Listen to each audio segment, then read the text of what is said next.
Well, welcome back to Sci-Finatics Live, everybody. I'm Nick, and today we've got an absolutely stellar panel joining me to dive into the first 4 episodes of Star Trek Strange New Worlds Season 4. What worked, what didn't, the big surprises, and where the series is heading from here.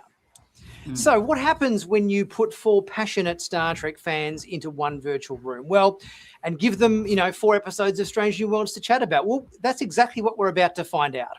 Joining me today is John Orquiola from ScreenRant. Welcome back, John. Hey, thanks for having me back.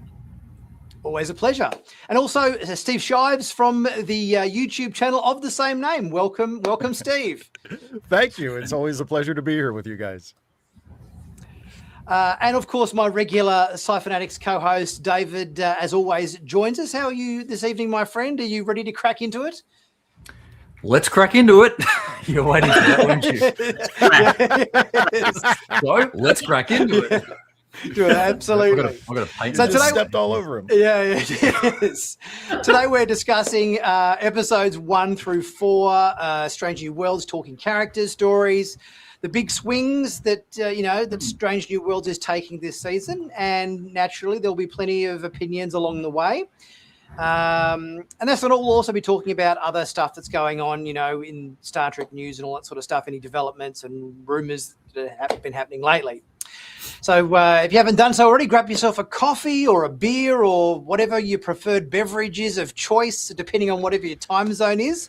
Settle in and don't forget to get involved with the chat. Let's start talking Strange New Worlds Season 4. So we shall start off with episode 1, Valles Marineris, which was obviously the first episode of the season for Season 4. Now, I've got to say, this was my favorite episode of the season so far. I think it was one of those episodes that had a bit of everything in terms of your classic Star Trek ingredients. You had your time travel story, you had your first contact story, you had your don't break the prime directive story, all kind of wrapped into one. I loved it. Who wants to start us off with your thoughts on episode 1? Maybe Steve, we'll start with you. Well, I mean, I agree with you. It's my favorite episode that I've seen so far as well. It's my favorite episode of the ones that have been broadcast. I'll put it that way. The ones that have been released so far, it's my favorite episode. I loved it. For me, it was an occasion to just breathe a sigh of relief, because I was not very happy with season 3. I thought season 3 had its moments here and there, but for the most part, I thought it was a big letdown, especially compared to the first 2 seasons, which for the most part I thought were excellent. And the first episode of season 4 really feels like a return to form. You said that they've taken some big swings, and I mean, they took big swings last season too. It's just that they didn't make contact very often. This time, maybe more strikeouts than home runs. Yeah, lots of lots of going down swinging. Let's put it that way. But this episode, Valles Marineris, it takes several big swings in the same episode. They take there are tropes that they wrestle with. There are big sci-fi concepts that they incorporate, and I think it all works very well. I mean, you've got a dinosaur story, you've got a time travel story, you've got ancient Martian civilization. There's all of this great pulp sci-fi stuff that they've brought in, and it just works so well. It's just such a fun, adventurous episode, and you throw in the little Star Trek moral dilemma with, should they allow this civilization to destroy this other civilization, even though it's 60 million years ago or whatever. There's just so much going on. And I really, really liked it. And I was very happy to see that they started this new season with this after what I felt was a mostly underwhelming third season. Yeah. John? Yeah, I would concur. I think of the 4 season premieres that we've seen so far, this is the strongest. I think it had, as Steve already said, a fantastic time travel story. It is when you talk big swings, I don't know if you can get a bigger swing than virtually retconning human civilizations that the Enterprise was basically responsible for all of us here. Human civilization is responsible for the creation from the Enterprise. Yes. Yeah. We all, and then Starfleet has to kind of sweep it under the rug because I don't think anyone's ready for this information. Yeah. Maybe we shouldn't just tell society just yet. This is a bit much. Yeah. But also, I mean, like, fantastic guest star in Saffron Burrows, and also in a great like give and take relationship between her character, whose name I'm blanking on right now. Cassell, I think it was. Cassell, Vincent Cassell. Commander Cassell, yes. Yeah. And Pike, and his dilemma of like letting her on the ship and then letting her take their weapons and all these things. I thought it was just really, really well done. And this is also the first of the many, many homages to popular movies in season 4. Because you have the obvious Jurassic Park homage. I mean, right down to the very last shot of when dinosaurs ruled the world. I mean, there's no reason to go back into Earth and show the dinosaurs except just to homage that Spielberg shot at the end. And also John Carter of Mars and those stories, literally referenced by Pike when he pulled up the book and talked about the Princess of Mars. So yeah, a really fantastic opener, and also like the start of what's going to be La'an's arc this season when she punches the dinosaur and she realized that her regressive DNA is starting to take over and what that means for her. David. Yeah, look, I enjoyed it too. I agree that it was probably the best. It was a good starting runner out of the gates for season 4. Yep. They needed to start strong, didn't they? Yeah. Yeah, and it reminded me a little bit of First Contact too, when you've kind of like you're in although they knew where they were, I guess, in that space. But maybe the other one was the one where they had the Bell riots and they went back in time and they'd only heard these like signals from Romulus or something. Past tense. It's like you're in a complete, you just don't know what's going on and you're sort of finding your way and they're damaged and that sort of thing. And it was quite interesting. I liked the whole dinosaur element. That was a bit of fun. It was good to see, I guess the trio of La'an and Ortegas and of course, and Una. Really sort of it was the girls, it was the girls having a good bit of fun on Earth. The races were interesting. I guess that the whole thing with the insectoids and the Martians. I did wonder how it sort of connected with the Voth though, because they sort of had the Voth. That was meant to be like from distant was that origin meant to be those guys in the pod when they observed there was like an alien in a pod? It was a bit unclear as to whether that was meant to be a crashed ship from the what was it the other planet. What was the name of the insectoid race? The doldrums or whatever they were. The doldrums. Yeah. It was a little unclear as to whether that was meant to be a crashed doldrum ship on the planet or whether that was like a link somehow to the Voth. That they didn't really kind of make that completely clear. What was your take? What was your take on that? I took it as a doldrum ship. I thought it was a doldrum ship. Yeah, there's no reason for them to make some random reference to a completely different series, like for no reason. Yeah. I wonder how, because I was thinking about the Voth during that. I think, is there going to be any kind of like, because there was certainly no sign of spacefaring dinosaurs or whatever when they, look, there's a T-Rex there, but look, there's another dinosaur flying around in a spaceship or whatever, Well, they were meant to come from the hadrosaurs, if I remember correctly, and they left Earth to sort of either avoid some sort of cataclysm, which I think some would assume was the Chicks? I always get this pronunciation wrong. The Chicxulub. The Chicxulub asteroid, Chicxulub impact, or was it some other thing? Because if they've been around for 65 million years and they've been able to, travel in space for that time, they haven't evolved much since. I guess we've seen them technology-wise in Voyager. Like what have they been doing for millions of years if they had space travel and they're able to leave before that? So I'm assuming maybe the Voth came later on, perhaps later in the scheme of things. These are things that Trekkies like to argue about, but one of the things that I really loved about this episode in particular is how it referenced so many other things that are not Star Trek.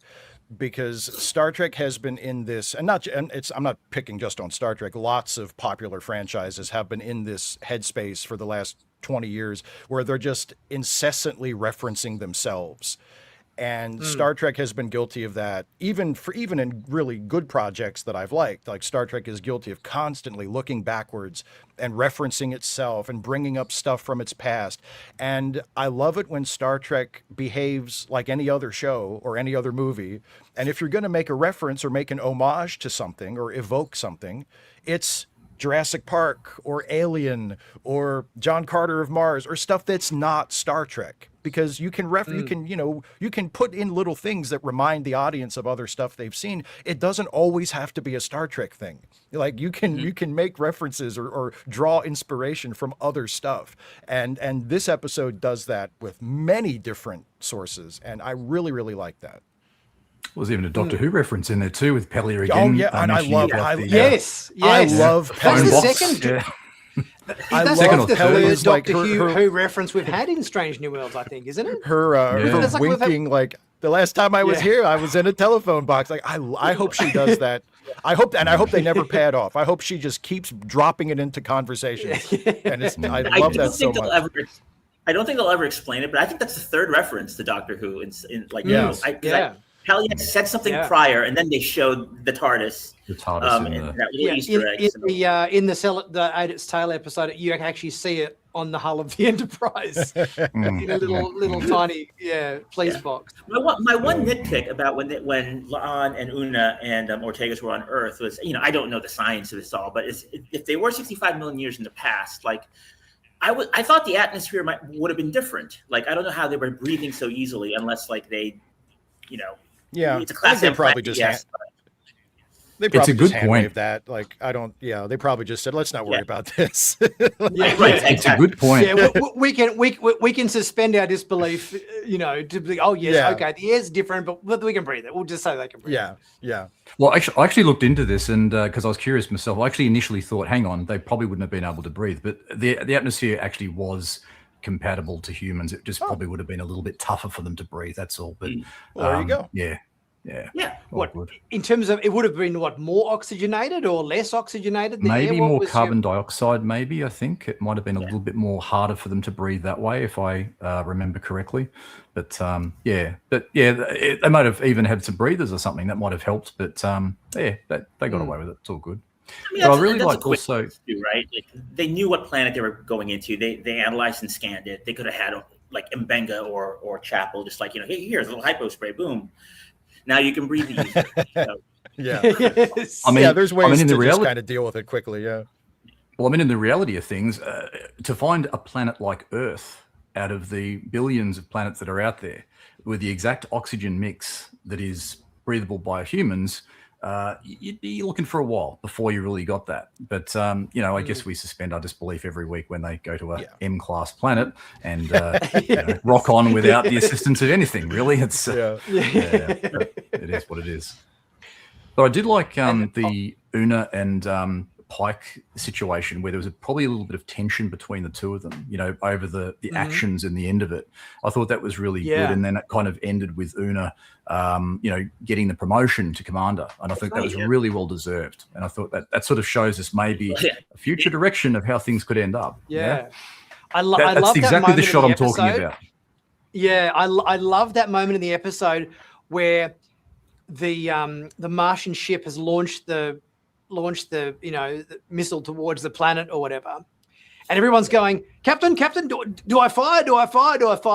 And you can see the cogs churning in his mind, where he just kind of gives this look to Una, and she's saying, like, Captain, the planet's going to be destroyed, and he's going, there's no fifth planet, like, in our time, there's no fifth planet here, and it's just like, you can kind of see the blood, draining from his face, and the realization, like, oh shit, like we have to let this planet be obliterated, I love that moment in this episode. Yeah, I mean, when it was happening, I was also kind of like thinking about it. I was like, there is no fifth planet, but there is an asteroid belt, and I was like, It was like, I thought it was a really clever way to kind of explain why there's an asteroid belt in between Mars and Jupiter. Yeah, I was a little bit ahead of it at that point too, but I thought that it worked really well. I was like, oh, I know what they're gonna do, and then they did it, and I was like, yeah, there you go. You know? And the old chestnut again at the start when they hear the distress call from the communications boy they send out or whatever, and then later on there was like, I just noticed in the chat or whatever Edward was saying, how did they answer their own distress signal? I mean, that sort of thing always happens in kind of Star Trek episode, doesn't it? Where Temporal paradox. It's got a really good battery life, 65 million year battery life on those things. They're pretty good. And you know, the Doctor Who answer would be timey-wimey. You know, like it's just that's just what it is. Well, it's time travel stuff. Don't worry about it. You know, we were here, but we were also back there, and don't worry about it. It could also be the anomaly. I mean, the anomaly took them back in time, so maybe there was a connection to that time from the way the anomaly was configured, I guess. You know. Yeah.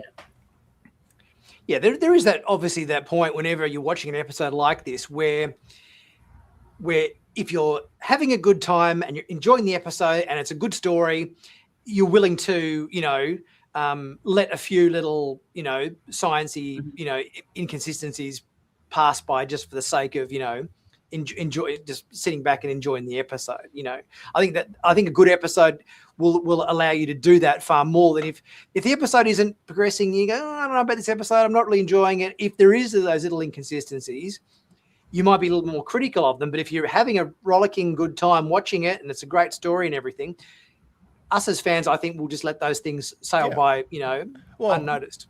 I consider that to be a mark of good storytelling. Good storytelling doesn't mean that the story is absolutely perfect at every beat and there's, there aren't any flaws. It's you tell the story in such a compelling way that even if there are a couple of rough patches or there are a couple of places where you didn't account for everything or it doesn't make sense, or if you really stop and think about it, you go, but why'd they do that? Or wait a minute, if that hadn't happened by pure chance, then this, like there's always little things you can nitpick it about.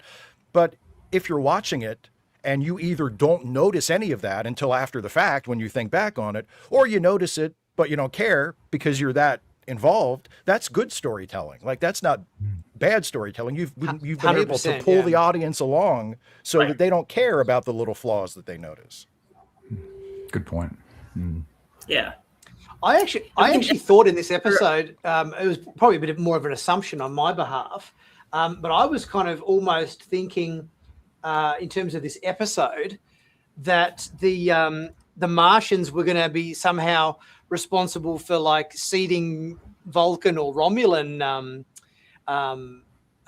worlds or something to that effect. I mean, obviously there was a little hint there at the end when Mbenga said, the DNA from the Martians or whatever has, somehow spread its way through the galaxy or whatever.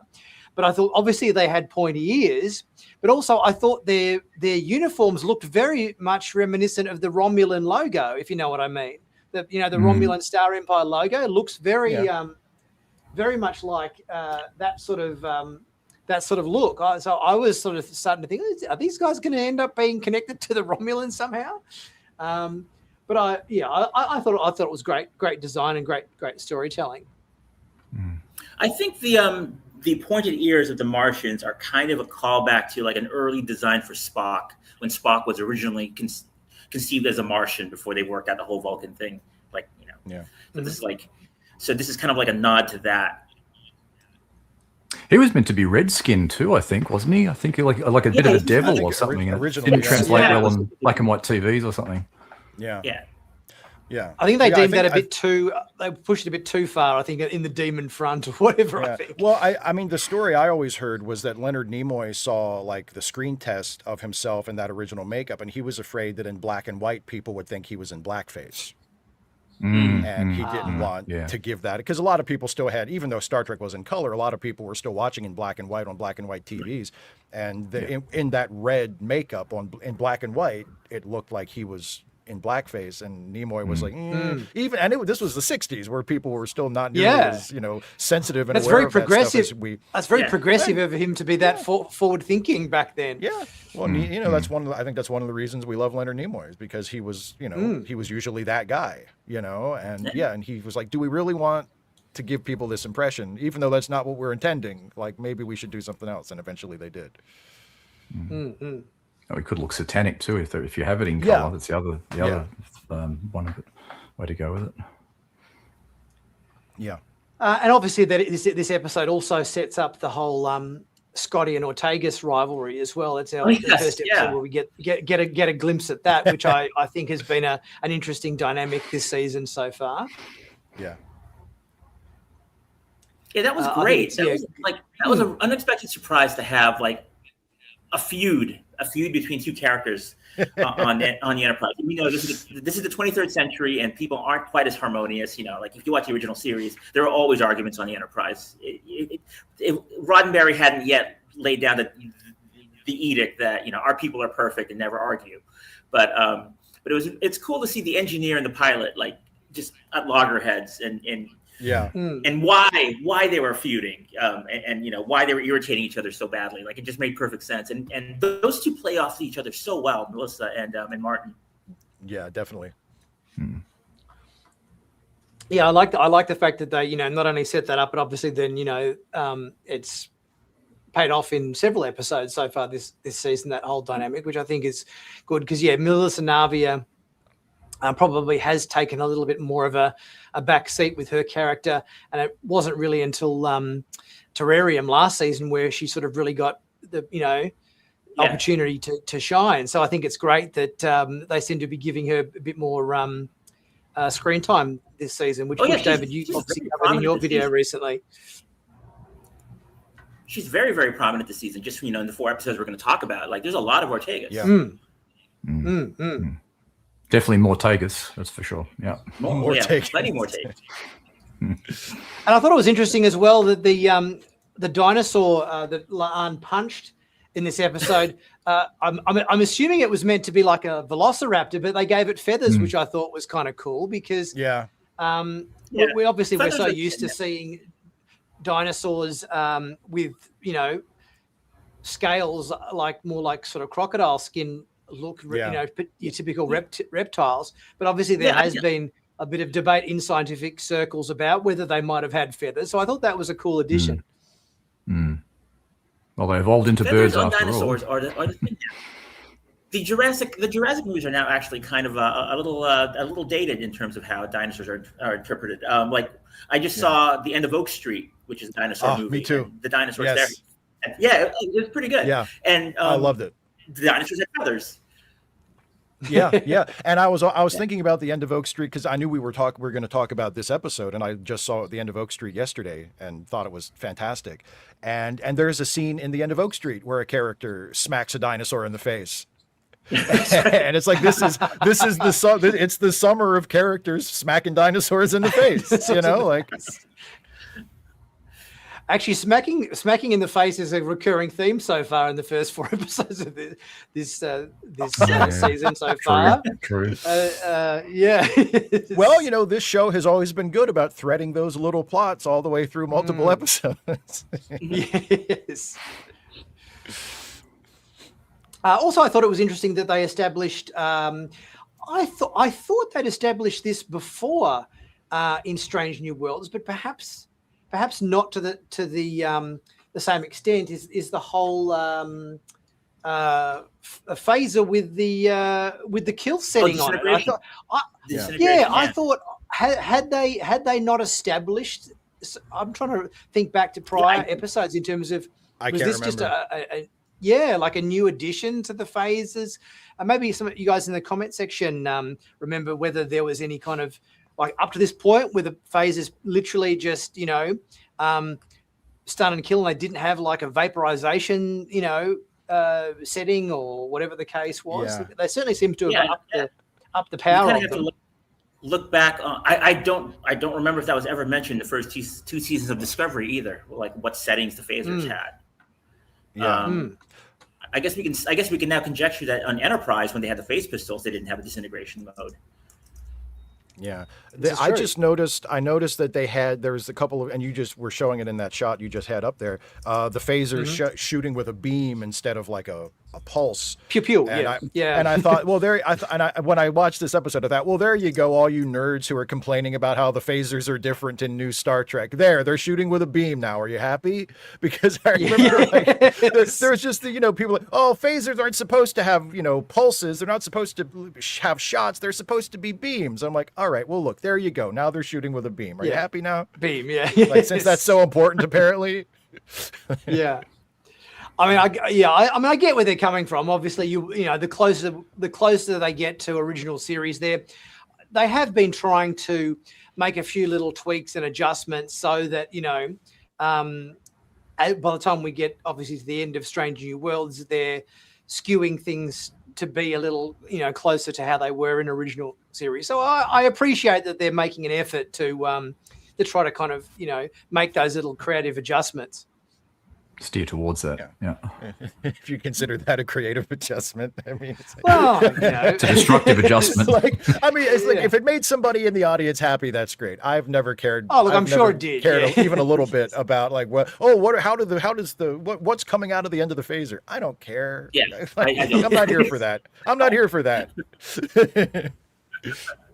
Yeah, I guess ultimately it's like, is one more satisfying than the other, or is one more exciting than the other, seeing a pulse versus a beam? I guess that you could have made the argument before that like the beam was kind of a Star Trek thing, and that other sci-fi franchises, it would be more like shooting a gun and like some kind of fancy sci-fi bullet was coming out, or like a burst of something, whereas with Star Trek it was a beam, and just stylistically that was different.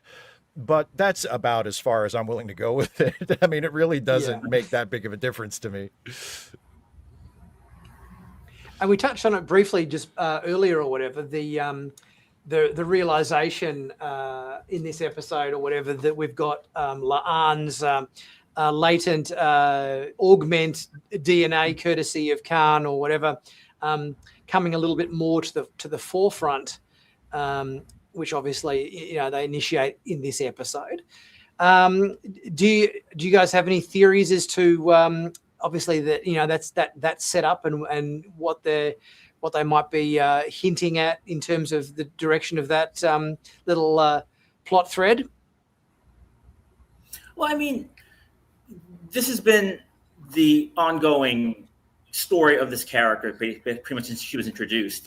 Her wrestling with her so-called, her dark side, or the thing that she fears is inside her. And it's funny because I thought we settled that actually during the time travel episode in season 2, and they kind of moved away from it. But then being turned into a Vulcan kind of brought her up all right back up, because she wasn't really turned into a Vulcan. I think she was turned into a Romulan. He was turned into a Romulan, yeah. Although I thought the aggressive it just reacted streak differently with her. Yeah, the aggressive streak, they kind of thought when it first happened, I think they thought it was the Romulan DNA, but then obviously later on you find out that it's more to do with the augment DNA than any Romulan tweak. I think they established. I think from memory. Yeah, I thought Dr. Mbenga handled it best when he was just like, "Are you going to conquer the galaxy again?" And she's like, "That's exactly how you deal with this." Yes. I mean, it's Star Trek, so hopefully it's going in the direction of, the moral of the story is going to be that your bloodlines don't determine who you are, and that you define who you are by the choices you make, and it doesn't matter who your ancestors were or who your family was. You can choose to be something. We've different. had that kind of thread come up with Una and her Illyrian heritage. They've sort of touched on that theme. Yeah, so it's ground that's been covered a lot in Star Trek and in other shows as well. But if they're going to give La'an, an ongoing story this season, I think that's as good of one, depending on how they pull it off and where it goes, which we don't know yet. I mean, I'd rather have it be something like that than, pair her off with another character for a romance or something. Right. And we can talk about that, actually. I'm curious to see where it goes. This season, all the romances, because season 3 was all just hooking up. Spock doing the rounds, getting busy. Yeah, he says Spock. Yeah, Spock is hitting every hen in the hen house. But Yes. But I mean, there was a cute scene at the start where she's got the cowboy gear, the cowboy outfit on, and there's a bit of flirty stuff going on in the transporter room where, you want to come back to my quarters and help me take my cowboy boots off, I've never related to Spock more than in that moment. I was like, I know. Yep, I'm right there with you, Spocko. Yes. But just on those two, like I think. Oh yeah, go on, Dan. I was just going to say, just on those two, it could be a case like we were talking about where Leanne could be heading. I mean, it could be like she gets out of control in one sense, but maybe Spock is used as a bit of a way of kind of like bring her back into the fold a bit. I mean, that happened before, initially with when she did have the gene therapy. He was the one that guided her back. Yeah. Yeah, so maybe a meld or something might be needed, kind of like a Lon Suda type situation. That could be maybe something that might come up in the future. I don't know, but yeah. Yes, as good a theory as any. To me, it feels like they're gonna do like a version of the Enemy Within. I think she'll like have to like Superman 3. Sure. Oh, that way. Hey, there you go. Like the good La'an versus the bad La'an. Actually, bring her. Actually, it's interesting that you say that now, John, because I do recall there was that in one of the trailers that came out. I think it was one of the last trailers. Yeah, I think it was the Comic-Con trailer. They showed her like dancing with herself. There's a shot. I'll see if I can find. Here we go. This shot here, where we've got La'an fighting with herself. In the fantasy episode, I'm not sure which episode number the fantasy. Once episode Upon a was. Once Upon a La'an. The Elysian Kingdom. That was season 1, episode 8, I think. Yes. Yeah. So we've got La'an having a punch on with herself in this medieval attire. That could be interesting scene. Yeah. So we'll see. They have to resolve the La'an story probably before season 5. Like it's time to really like deal with what this is that she's so afraid of that will happen if her augment DNA that she's been afraid of her whole life like takes over her. We saw it a little bit when she was a Romulan, but I hope there's a cool resolution to this that doesn't involve her dying, because that's the other thing that everybody's saying, like, well, La'an's going to die or Kay's is going to die because they're not in the original series. It's like, well, no, you don't have to do that. Like, you don't have to kill everybody off who's not on Kirk's Enterprise. Like, right? Yeah. Speaking of killing things off, did anybody notice the fact that how obviously at the start we had them riding through the desert or whatever on horseback and whatnot, which was quite an epic opening of the film, but they obviously were there undercover, delivering medical supplies to a civilization or whatever the case was. And then they ride their horses out into the desert to get far enough away from the civilization. Then they get beamed up to the ship. So do they just leave their horses in the middle of the desert to die? Do you know what I mean? Like they rode the horse out of town and then they just left the horses in the desert while they beamed back to the ship. It was the horses have to be on a different planet. It's the only thing that makes sense. Yeah. They beam the horses back to the stables where they got them from. Right. Yeah. Okay. Yes. Or maybe here's my favorite explanation, because the Enterprise just has horse stables and we've never seen those before. Right. Well, if they can have a big whale tank or dolphin tank for the what is it? What's the section Cetacean that has the navigational Cetacean Ops? Yes. Yeah. I mean, to me, it's like. Yeah, because people, if you're going to be like a super literalist purist, then people complain about like how big and spacious Captain Pike's quarters are, right? Because we never saw quarters that look like that on classic Star Trek. But I like that kind of stuff. I like them being able to be sort of flexible about how they depict the ship. It's not a shot-for-shot remake of TOS. It's TOS as reimagined in today's style and with today's technology. And because it's a work of fiction, it can be the same thing because it's malleable. It's 100%. not, and logically, and so, I think providing there's enough stylistical similarities. I mean, I don't mind the fact that obviously the size of the bridge itself obviously is like double the size of whatever if not triple the size of whatever the bridge on TOS was. But because they have, they've tried to make an effort to make the sound effects consistent. They've tried to make those little jelly bean kind of buttons on the consoles, on a Uhura's console look the same. They've got the colorful, like in the background of your background there, David, the little colorful blinky lights that are on the top rim around the top of the Enterprise that are all colorful. If you have enough of those similarities, you go, oh, yep, I can see that, and I can recognize that as, the same thing, even though we're twice the size. It's meant to be the same place. It's just presented this way because this is a different show and, we're in a different era now, but it's meant to be the same place. And so I love all that stuff. And if they wanted to say, oh yeah, by the way, we keep live horses on the Enterprise too, you just never, I don't care. Go ahead. I like throwing little goofy details like that into it, because as much as I love when Star Trek is serious and really, punches me in the heart, I also love when it's goofy and it just sort of embraces the fact, look, this is a pulp sci-fi show. Not everything is going to be scientifically plausible. They've got horses on the ship too. Who cares? But the truth is we don't know. The truth is the horses just kind of aren't there anymore. So who knows what happened to the horses? Exactly. Indeed. Any final comments on Valles Marineris before we move on to episode 2? No, I think we covered it. Pretty much everything. We've pretty much covered it. All right, here we go. Maybe the new Vulcan cadet, the new Vulcan cadet. Oh, yes. Cadet. Yes, Ashar, we'll briefly touch on. Yes, Cadet Ashar. She's a bit of a prickly Vulcan, isn't she? There's nothing too endearing about her so far. That's what I like about her. I love a jerk ass Vulcan. My favorite Vulcans are like the jerk ass Vulcan. I think you can make the argument she's the most jerk ass of the jerk ass Vulcans. I think so far. Queen of the jerk asses. Yes. Yes. We'll get to her. Griffin incident, episode 2, our horror episode of the season so far. Look, I was looking forward to this. I don't mind a good old horror story. I was, quite on board for the concept of this.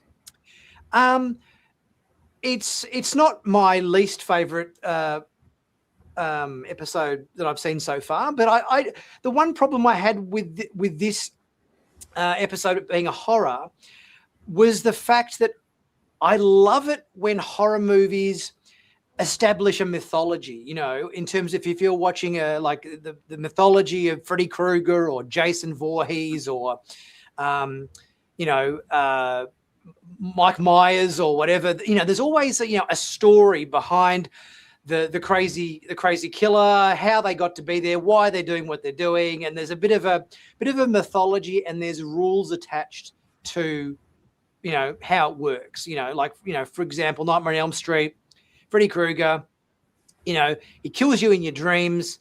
Don't fall asleep, because if you fall asleep, he might kill you, and if you die in the dream, you die in real life. And once you've heard the setup, you go, okay, I know the setup and I know what the rules are. But one problem I had with this episode was it never really I wanted to know, Rose, the security officer, okay, why did everybody on the ship die? Why did she kill everybody? What sent her mad to kill all of the ship? I kind of found myself wanting to learn a lot about the mythology of how the Griffin got in the predicament they got to, and why Rose behaved the way she did and why she killed the crew. But we never really found out much about the mythology of the story, and that for me was a bit of a disconnect. What do you guys think about that? No, I 100% agree with that.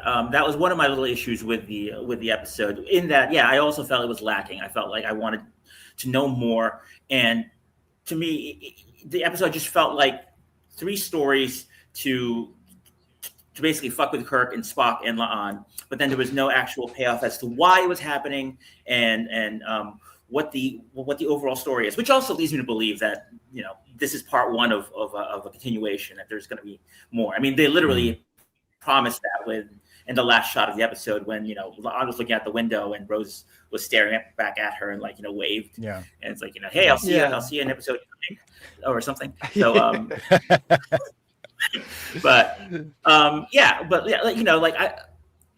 I also felt the exact same way. I was like, that was probably my biggest issue the first time I watched the episode, was just feeling unfulfilled with, yes, like spooky things happened. It was staged really, really well. Like it was executed really well in terms of the atmosphere and the horror of it. But like, why? You know, like there was the why of it was missing for me. Yeah. I agree. I agree and disagree with different things. I agree with the lack of sort of mythology or background or explanation didn't really bother me that much. Like I'm perfectly fine with having the characters sort of pushed into a situation and just having to deal with it, and the episode not letting us in on exactly what was happening. Like I'm completely fine with that. But what bothered me about it was there were certain points in the episode where I got ahead of it. I guessed where it was going, and unlike the times that happened in Valles Marineris, this time it kind of, you know, it made it less enjoyable for me. Like when there was never when T'Pring shows up or when Kirk's brother showed, like there was never a moment where I thought that these were really those people. Like I sort of instantly knew, okay, because these are because they'd already set that up, because they set up right from the start, they set up T'Pring as a delusion of Spock. So basically, whenever any of the other characters appeared, when the other they're obviously a Enterprise delusion crew, as well. When Pike and the others show up on the bridge, it's like, okay, like I'm ahead of you here. I know what this is. Like I can tell what the payoff to this is going to be. And at that point, you know, you're in a situation where the audience is so far ahead of where the characters are that you're just waiting for the characters to catch up. And it's not that can't ever work, but usually that's a bad situation to get into as a storyteller, when the audience is so far ahead of the characters, and then you're just sort of waiting for the characters to figure out all the stuff you already figured out. And that was my main problem. It makes them seem stupid too. If we've worked it out way ahead of them, it kind of removes a little bit of intelligence. When you go, come on, work it out. Maybe, but I mean, like I cannot, if they were in that situation and they were, you know, all of these sort of, you know, inexplicable things are happening, I don't necessarily blame the characters for not figuring it out, because I'm watching it on TV. Like I have the luxury of being able to think about it while I'm not in that situation. But it's just that feeling of, oh, okay, I'm already at the end of this, and you're not even, you haven't even figured out what direction you need to go yet. I thought that it was really well made, really well shot. Like John said, like there's some really nice atmospheric scenes. I thought the sort of the set, the lighting of the sets and the way they use these, you know, familiar sets to not only make it look like a different ship, but a completely different atmosphere. I had a huge problem with. I had a huge problem with that, because I thought the lighting was way too flat. I wanted to see like way more contrasty shadows, more, you know, so you actually, I felt when they're walking down the corridors, you could actually see the whole corridor. Like I wanted it to be literally like drop off into, you know, blackness. I kind of found that I wanted it to be more contrasty, if you know what I mean. Maybe maybe that's just my own bias and my own sort of impatience with how murky and terribly lit so many TV shows and movies are lately. Where like anytime I see a TV show or a movie where the setting is someplace dark, but you can still see what the hell is going on as an audience member, I'm like, oh, good. Like this was made by people who actually took the time to light it properly, so you understand that it's supposed to be dark for the characters, but you can still see what's going on. Like I'm grateful for that, you know, because so often you see the opposite, where you're like, what is supposed to be happening here, you know? Well, when I did my review for this episode, I used this image as an example of Sam Kirk on the bridge, where it just kind of looks a bit kind of muddy. Like this is a direct screenshot from the episode where everything just kind of looks a little bit, a bit murky, a little bit muddy. You can tell they kind of color graded it to. I color graded it to that, you know, as a you know, point of difference. But well, that looks very Technicolor, though. I'm not sure if that's what they were going for in terms of mood, but I mean, I take your point. Like I agree with you when you point out that there are scenes where it's kind of flat. I'm just, you know, maybe I was just happy that I could see what was going on, and I wasn't really worried too much about the rest of it. I think for me it was a horror episode, but it wasn't a scary one. I think it played a little bit into things like maybe Event Horizon in a very soft way. It was kind of reminiscent, I think, a little bit of like Conspiracy and Night Terrors. I think some of those classic episodes. Yes. It was interesting, the whole Division 12, coming into play. It was like a throwaway line in Terrarium, and then we actually do see it, which was interesting, or get more a little more about it. But I guess they used that then to just sort of fob it under the carpet a bit instead of explaining and getting into the lore like you were talking about, Nick, and explaining what happened. They kind of left it unresolved, perhaps because they want to tap into it, as John said, a bit later on. It was also interesting, just a few of the comments from it, I think, like the prediction of, David Marcus, when La'an was sort of saying that he'll bleed out in a dark corner of space at the the blade or something, which was obviously, a bit on the nose. I thought that was a bit on the nose. Like, oh, okay. Very nasty. And I think also, I think Kirk mentioned something about Carol saying that he was worried he'd die alone in unknown space, which was also, I think, mentioned in the Final Frontier, I think, from memory. So there's a couple of little bit of plays into future events there as well. And that, did I like it? I thought it was okay. It wasn't. I wouldn't call it a bad episode. I wouldn't call it a great episode. I think it could have been a bit better, but it wasn't. It's probably of the four we're going to talk about. It's probably my least favorite. Yeah. I'd probably agree with that. I think the other thing that also maybe, like, there was some really obviously quite disturbing scenes in it.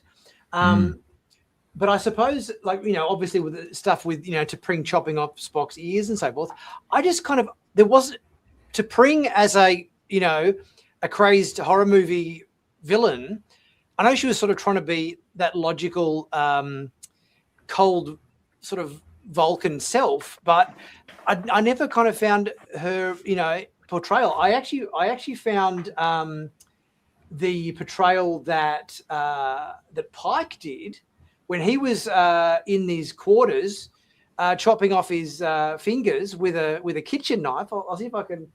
Is that the? Hang on, I'll see if I've got the photo here. Don't play with knives at home, kids. Maybe not this shot, but yeah, there was a shot where he just really went crazy eyes killer, which was like he didn't have much in this episode to do, but geez, when he did, it really like, oh, this is like okay, like Yeah, that was fun. I mean, here it is. The whole thing with Spock cutting off, with the I ears found the shot. There it is. That one there. That but shot, none of that stuff was real. T'Pring was, he wasn't there. T'Pring wasn't there, and the whole idea was that was Spock kind of delving into his big story arc in this whole series, which is that this whole series is about Spock wanting to be human and experimenting with his humanity, and then like prizing his humanity more than his being Vulcan, seeing his being Vulcan as the problem in his life, and then somehow he's got to come out of that into becoming Leonard Nimoy by the end of season 5. And here, since that wasn't really T'Pring, Spock cut off his own ears, and he was going to move his own heart, basically, if he wasn't stopped from doing that. And that was just a very, very kind of on the nose like metaphor for the fact that that part of him desperately wants to be human. And then somehow, I guess we're going to find out by the time the series is over why he goes completely 180 from that again, and then just fully embraces being Vulcan. I like this. The "Here's Johnny" look says Michael. Oh yeah. Yes. Here's Johnny. Here's Johnny. It was definitely a "Here's Johnny" look, wasn't it? 100%. Yeah. Nice one. I found they kind of like were going for more, trying to make it scary with the moments of kind of shock gore, I suppose. Like, the cutting off of Spock's ears, Una slicing open her belly with a scalpel, Pike chopping off his fingers, Sam Kirk getting blown out into space, and all the blood and everything in there. So I kind of felt like they were kind of going for the shock value with those moments, maybe more than kind of building a sense of dread or something. I kind of felt like the episode needed it maybe needed a typical horror movie sort of chase sequence or something where, you know, we've got them on the run down the hallways, hiding in Jeffrey's tubes. Where we had that big, where we had the big scene with La'an surrounded by, you know, all of the ghosts or whatever it was in engineering, which was kind of creepy. You know, I felt maybe did it need something where all these ghosts started to stalk them or chase them, so it was kind of like a, you know, escape from the zombie horde moment, or we had Rose, the crazy killer, you know, hunting them down the hallways and that sort of stuff. I feel like maybe if we had a moment of building suspense like that, the episode could have benefited from that, if you know what I mean. Well, my read on it was that all the horror moments, you know, were specific to those three characters, and it was supposed to illuminate their deepest, darkest fears or whatever it is they're actually struggling with. Like Kirk watching Sam die was like, you know, he can't save everybody, and you know, and that's his Kirk's big arc about how, you know, you've never really faced death, and he, you know, until 20 years later when Spock finally dies. And this is like a precursor to that, with him seeing his brother, or at least believing he saw his brother horribly die, and he could do nothing about it. And the same thing with La'an, you know, where all the ghosts and Rose Parker, or no, what's her name? Rose Harper, you know, and Rose that was like Harper, Rose Harper, yeah, and that's like, you know, and that's like obviously like derived from The Shining, where La'an gets taken over the way Jack Nicholson gets taken over by the Overlook Hotel. It just kind of brings out like whatever was already latently inside. And you know, obviously, and we just talked about Spock. So I mean, the horror was specifically designed to illuminate aspects of those characters. So it wasn't really about like, oh my gosh, you know, we got to be chased by zombies, or we got to be, you know, like things have to be leaping out at them. It's everything's specifically designed for each of those characters, and to kind of shed light on, you know, what's wrong with them, basically, that they don't want to talk about and they can't vocalize. Although I think because, I mean, the point of a horror episode like this is to scare your audience, you know. And I wonder whether these three characters were the best characters to choose if you're trying to do a horror episode where they're meant to be scared, because La'an's a bit of a badass. Spock is very logical and, you know, calm and collected. And obviously Kirk likes to make a quip from time to time. So I wonder whether, if you're trying to do a horror episode where you've got your main protagonists vulnerable and fearful, whether, you know, Chapel and Uhura and Scotty or something might have been a better choice, because I kind of felt like, you know, there was like the moment in engineering where La'an's facing the big zombie horde, you know, this is the look on her face, you know, she's not really scared, and I think the audience takes its cue from the characters, and if you're watching the show and the characters aren't scared, then it's like, well, if the characters aren't scared, then what reason do I have to be scared? You know what I mean?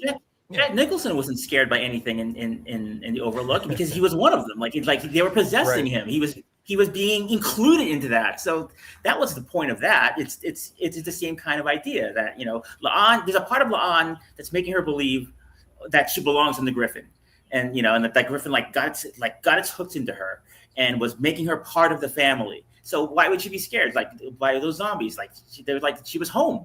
So that was like, you know, that was my takeaway from that. Yeah. She was a monster. Yeah. You've I like the always scene been where the caretaker of the Overlook, of the Griffin. Sorry, I like David? the scene when Rose put her hand on La'an's shoulder. You know, that was actually yes, pretty reasonable, but. Yeah, it probably looked better actually in the trailer than it actually did as it was portrayed in the episode, I guess.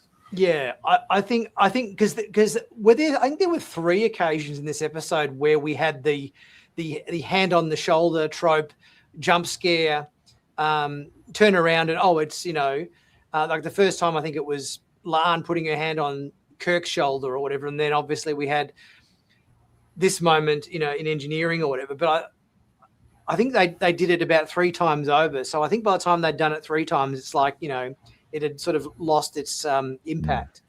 Yeah.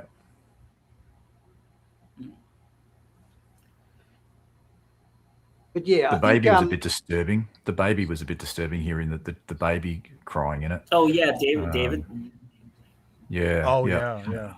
Yeah, I did. I mean, I suppose yeah, it highlighted Kirk's fearfulness on his relationship with his son, and all of his worries and concerns. I guess highlighted that. And at the very end of the episode, I think I was just going to say, at the very end of the episode, it never really paid off for me, though. I think because at least you had Spock with T'Pring and her cutting his ears off, and then you had La'an with Rose, the ghost of Rose. But it's not like there was never like a moment where Kirk's manifestations of hearing young David crying manifested into something more threatening, if you know what I mean. Yeah, well, that's what they brought Sam in, which I'm glad they acknowledged finally that Sam has a family that he left behind, that he has a wife and kids, because they never have. Dad never talked about it yet up until this point in the series. And the Kirk boys are not great fathers, neither of them. So yes, not a strong point. Runs in the family. It runs in the family. Apparently, yeah, because they also have a crappy dad. Runs in the family. Yeah, they also have a crappy dad. So yeah. And he failed to do that call to Carol. He kind of like he sort of, he had the opportunity to kind of, I'm presuming she was sort of heading off to do the, what was it? The project involving the. She got approved for her dream project, which we all know what that is. Yeah, yes, the Genesis. I was going to say the ecstasy machine, the Genesis. Genesis that's she had to do that to get up to the Genesis. Yeah, exactly. Yeah. The ecstasy machine. Different project, that one. Different project. Yeah, it's similar science, but a completely different objective. Indeed. But I'm curious if they're going to show Carol, because they have not talked about like whether Carol's going to be on the show. I mean, they already leaked in one of the interviews leading up to the season that they're going to show David Marcus, and he's got to be like 2 years old at this point. But if they're going to bring in David, I would have thought even younger. Yeah, well, more or less. But because I don't think he was born at the time when he first mentioned Carol that was season 2 in Subspace Rhapsody. He said she's pregnant, so we know how I think pregnant. if season 3 was That's like, 2 years ago. I don't think David could be any older than about 1 at this point in time. 1 or 2, more or less. But how do you bring in a 2-year-old or a 1-year-old without bringing in the mother too? So I'm curious if they, if Carol's a big surprise, surely. they're gonna unleash at some point if they show them both later this season or in season 5. Yeah, 100%. John, your camera I think is frozen. You might want to leave and then rejoin because your camera, we can still hear you, but your camera feed has frozen. You're miming exceptionally well, John. Yeah. Miming exceptionally well. Yes. Just it should solve the problem if you just leave and rejoin, I think. Yeah. Sure. It's frozen on a very thoughtful image. You look very thoughtful. Yes, that's true. Contemplative. Any other observations or commentary on Griffin Incident? Because originally Griffin Incident was meant to be episode 3. I think they changed the air order. It was episode. They moved it from 3 to 2. Yeah, which I'm not sure what the decision-making process was. I mean, it doesn't really make a difference. It was 4. They're fairly standalone episodes. Oh, was it 4? Right. Was it 4? Yeah. It was production code 404. Yeah.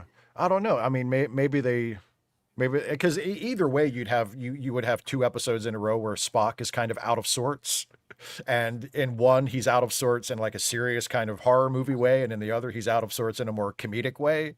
So I don't know. Maybe they wanted to have the scary version first, and then kind of blow off the steam with the funny version. I don't know, but I don't. I mean, it doesn't really make that much of a difference. I mean.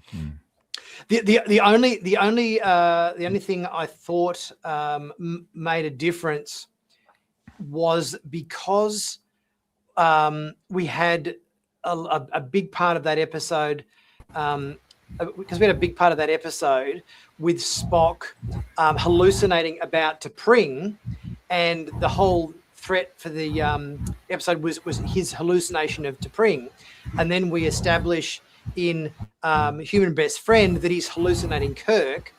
I was almost waiting for like some sort of line from Spock to kind of acknowledge the fact, like I'm sick of these bloody hallucinations or whatever. But because of the production order, he wouldn't have made that was changed. That was the only aspect I thought it might have played into things when you expected he should have referenced it and he didn't.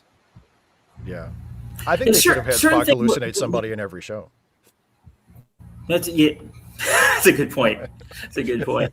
Now, certain things would have made more sense if they kept the original production order and release order. So, like, this was supposed to be episode 4, and so it was supposed to be Valis Marineris, and then go right to Human Best Friend, and then go to a case of Chiaroscuro. I can't pronounce that. Chiaroscuro. Chiaroscuro, yeah. So like all this stuff with like La'an and Kirk, specifically those two. It makes more sense if this happened after those other episodes, because like especially for Kirk, because he gets like La'an stabs him in the gut and he almost bleeds out and he almost dies, but the next time we see him after this is Human Best Friend, where he's on shore leave and he's happy-go-lucky and he's fucking with Spock on shore leave, and it's like it's like it doesn't make any sense in terms of like that character's transition, like showing no ill effects of what happened to him. However long ago, it couldn't have been that long ago. The production order of this episode, it kind of if you're tracking certain character arcs, La'an specifically and Kirk specifically, and a little bit of Una too, the order change of the episodes is kind of weird, just of the way certain things, like Una gets promoted at the end of episode 1, and then like. It isn't until like the start of episode 4 when they're on the shuttlecraft where Mbenga's like, "Oh, hey, congratulations on your promotion." It's like that was like a month ago or 2 months ago. Like we've seen. Yes. Yeah. Where have you been? Together. Yeah. Yeah. Everybody else has already congratulated me. What took you so long? News takes a while to get to sick bay. Yeah, that's true. Yeah. Any other final thoughts or observations on Griffin incident? I have a couple of theories actually that came out of this. The more enjoyable aspect of the episode for me was like I thought of a couple of things like of hey, what if? So my first theory was about Sam Kirk dying when he gets blown out the bridge. Now obviously Sam didn't die, but for Kirk that was real because he witnessed it and that was a traumatic event for him. And I thought to myself, is the fact that he saw his brother get blown through the window of the bridge of the view screen, why? When he gets the Enterprise, it's not a window anymore. It's just a screen. Like, did he ban windows? Did he just be like, I want a window? Get that window out of here. Yeah. Get that window out of here. Just put a really big TV in there for me. Yeah, exactly. I don't want no windows anywhere near me. Yeah. Because the Enterprise does get refitted for him. Like we could. That's funny. So that was my first theory. My second theory was Division 12, which I thought was a really interesting idea. It's obviously the Star Trek version of the X-Files, right? It's like paranormal specialists in Starfleet investigating all kinds of weird shit, of which there's tons of it, especially in the original series in this era. So I thought to myself, like, okay, like Division 12, like, why would you create something like that and just like drop it in season 4 of a show that is going to end in like 60 episodes? And then I started thinking to myself, like, so why does Division 12 even exist at all? And then I thought about Valis Marineris and about how, like, they put Una and Ortegas and La'an together on that mission.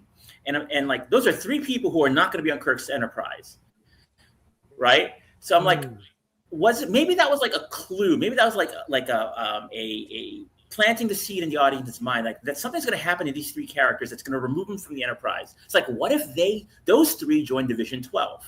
What if like Una becomes promoted to captain. She joins Division 12. She brings those two in, and then they become secret agents. They start investigating paranormal. That's where they go when the original series begins. And also, since they're secret agents, that's why we don't hear about them anymore after that, because they're now their files are redacted. Now they're they're operating on a different shadowy level.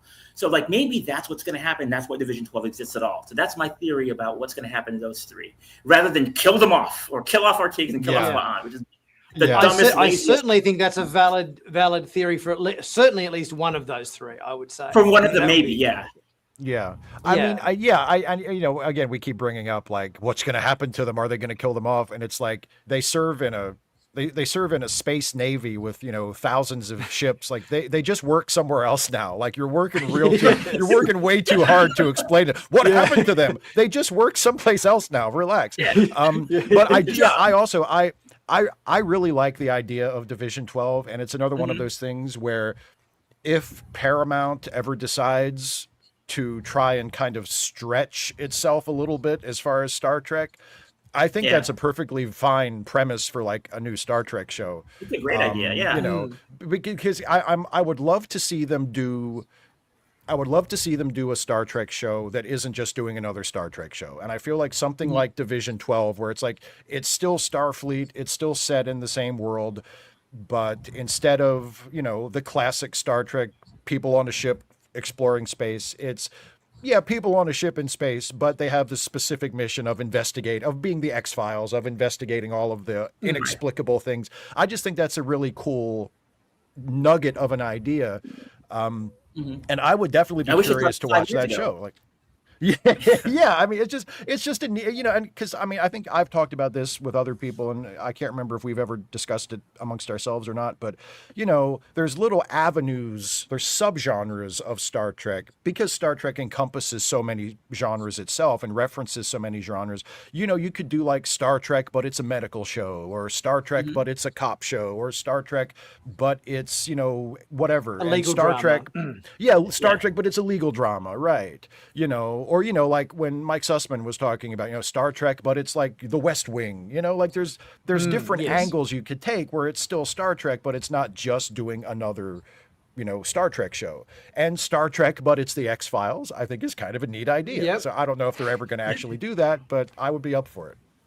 Yeah, me too. I love this idea. I think it's great. Yeah. Any final thoughts on Griffin Incident?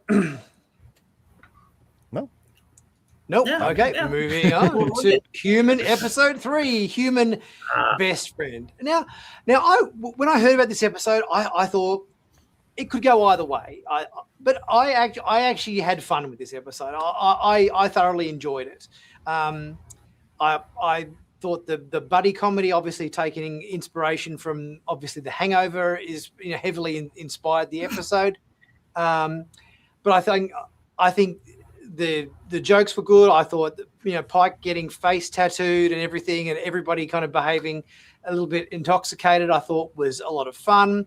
I was with there for the journey. I was a little bit kind of reserved at the start, thinking, no, is this going to get into kind of cringe territory? But I felt they just walked the line enough that I laughed out loud on a few different occasions. I thought the story with the Rhodoxians or the Rhodaxians or whatever they were, I forget the name of the race that they were doing the peace talks with or whatever.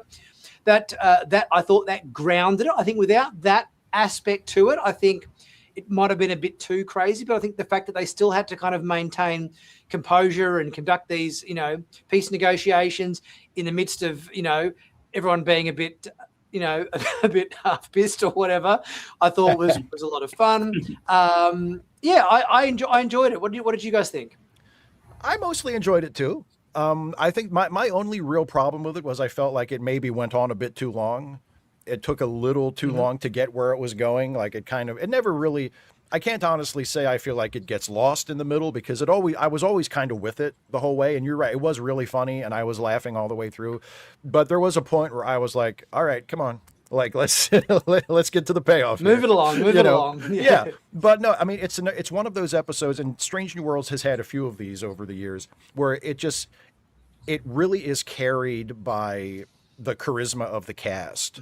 I mean, specifically Melissa Navia and Martin Quinn, but the whole cast is just, everybody in this show is so good and has such great comic timing and is so likable, and just and when they're able to kind of step outside their established characters and be a little goofier, be a little funnier, especially Anson Mount. He always is so good when he gets to just play Pike in this unhinged sort of way, where he's just like all of the characters' decency and dignity just kind of gets set to the side, and he gets to just go nuts. It's great. The man has got a range. He's got a good range. Like, when you think about it, like the week before he was playing like a psycho killer, crazy guy chopping his fingers off with a knife, and a week later he's giggling and getting a tattoo and and then trying to maintain composure while he presents peace talks on board the ship while he's kind of like completely hungover.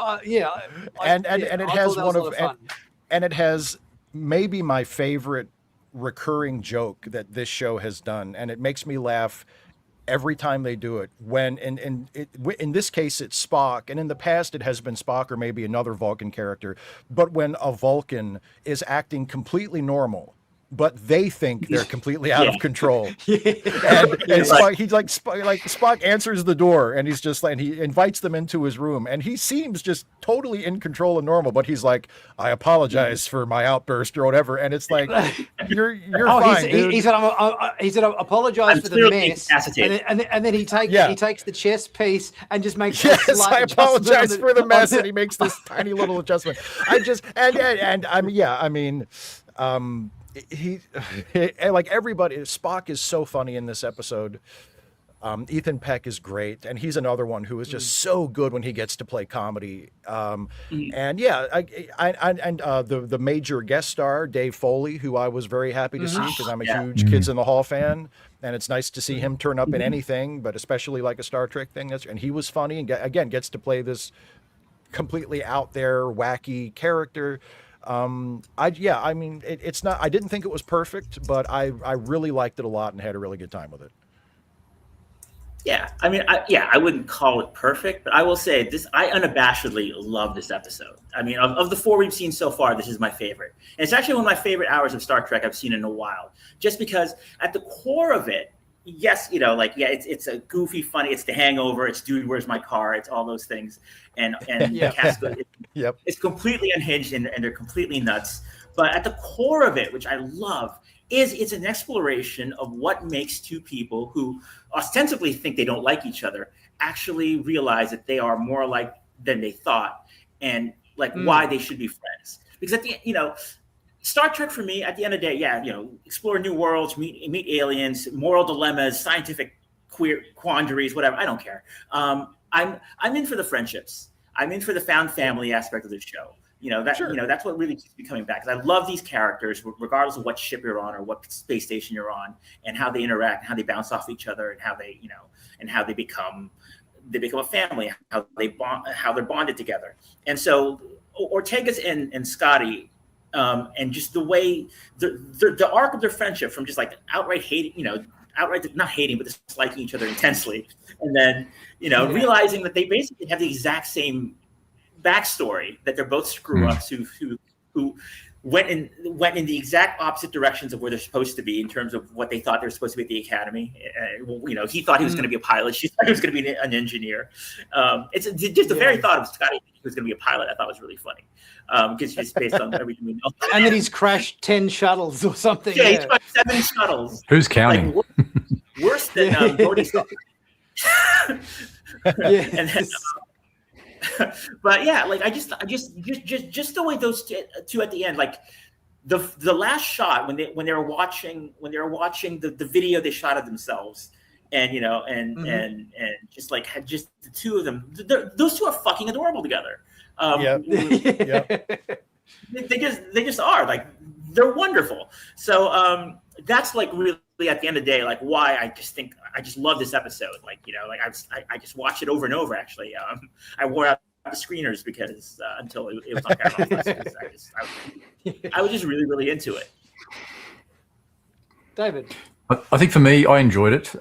It was the wacky episode of the season. I just hope they don't have too many wacky episodes of the season because we need some seriousness. But this was my wacky. There's at least one more coming I know up. we're coming up to one. Don't I speak know we're too coming up to soon. one. There's at I least know, one more I know. coming up, buddy. This had my fill. It was actually interesting that we had Pellion absent, I think, from this episode, because I think she would have really fitted into this. I don't recall seeing her at all in it. But it was good to see Uhura even, going completely crazy, and the whole lot of them just going off their face, off their nut, off their head. Did you realize that Pike's tattoo in Klingon characters spelt out hair today, gone tomorrow? Yeah. I think Fun fact. There's a deep cut for you. There's a deep cut for you. Yeah, that's a very deep Absolutely. cut. Yeah.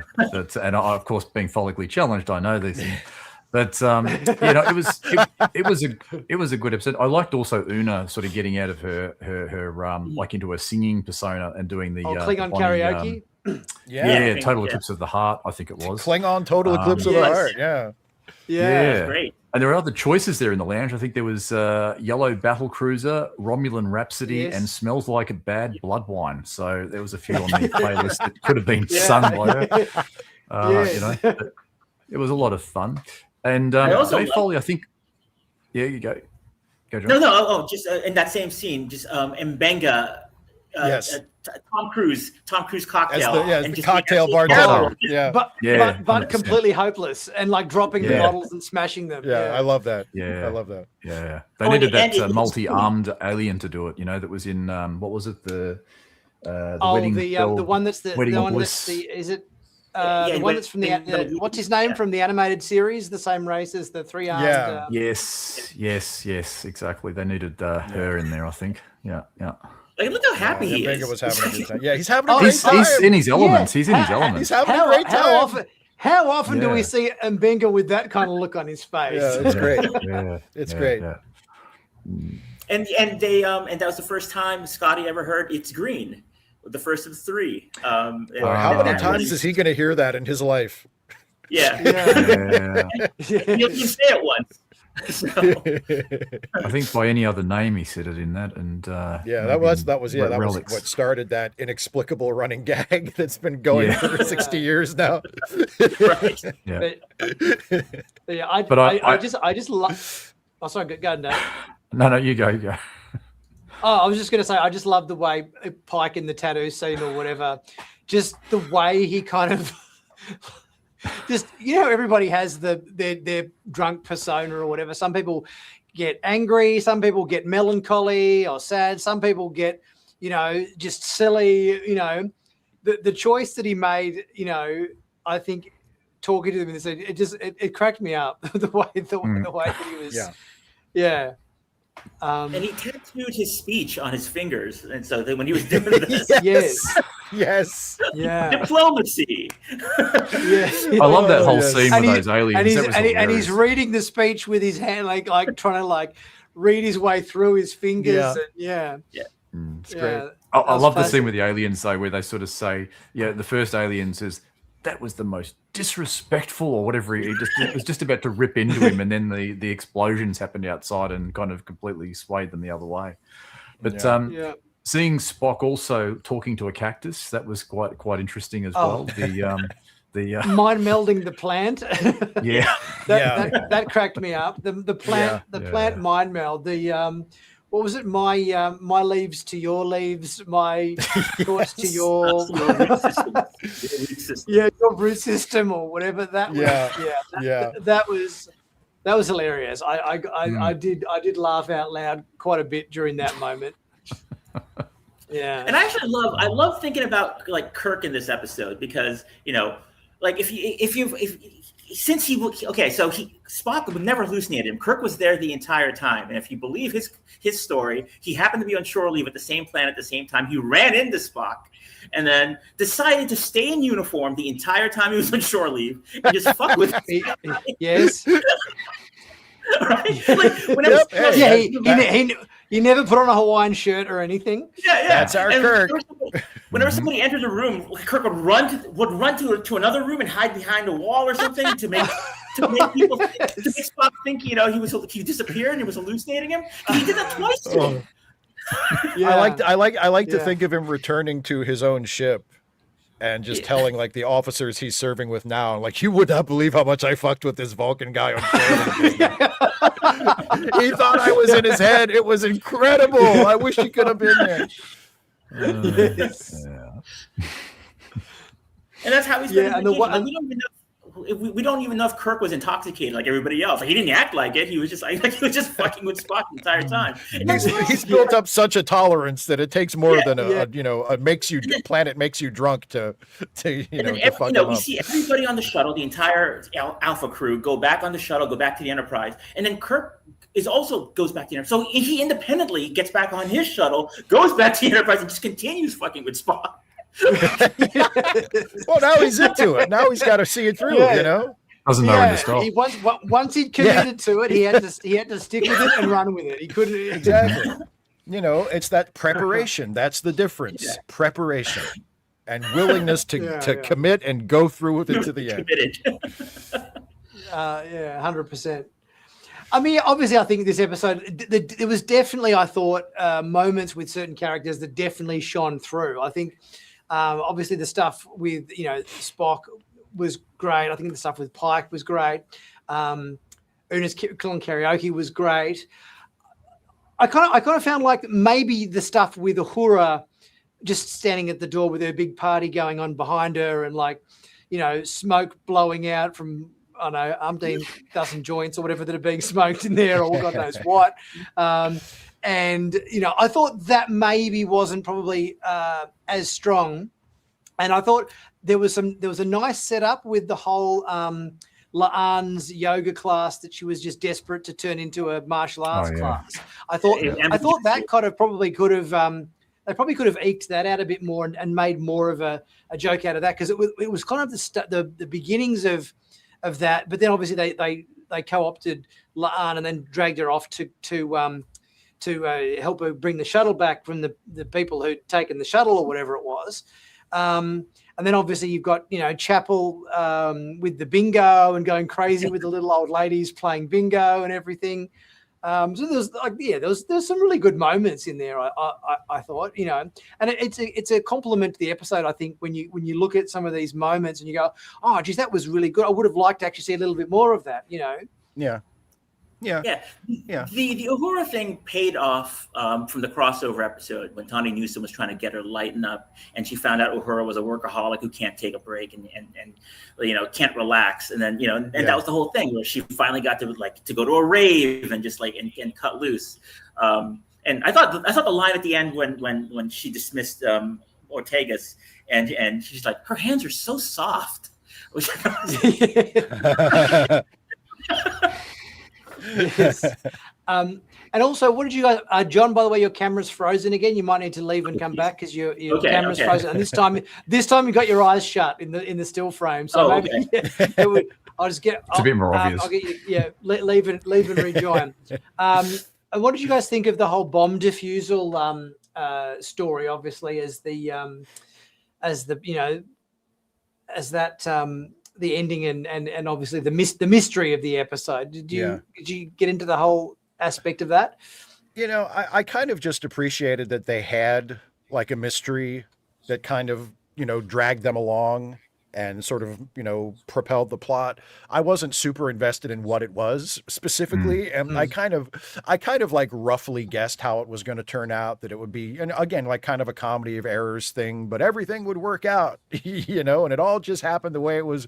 It all happened just so that everything worked out. I was fine with it. I wasn't like super invested in the specifics of it. I was just like, oh, it's good that they thought of, they had like a thread to follow, so it wasn't just, random wackiness. It was, they were pursuing something. They were trying to, first they were looking for their missing shuttle, and then they were trying to, figure out what they were doing together. And, it's nice that they just had a thing they were doing, but as to what it was specifically, I wasn't, super invested in it.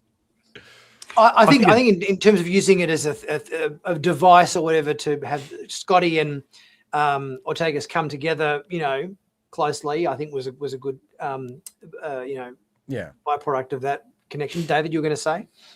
Yeah, I thought it balanced things out as well. Like it sort of grounded the episode a little bit instead of it being too wacky. It kind of sort of it blended in with it.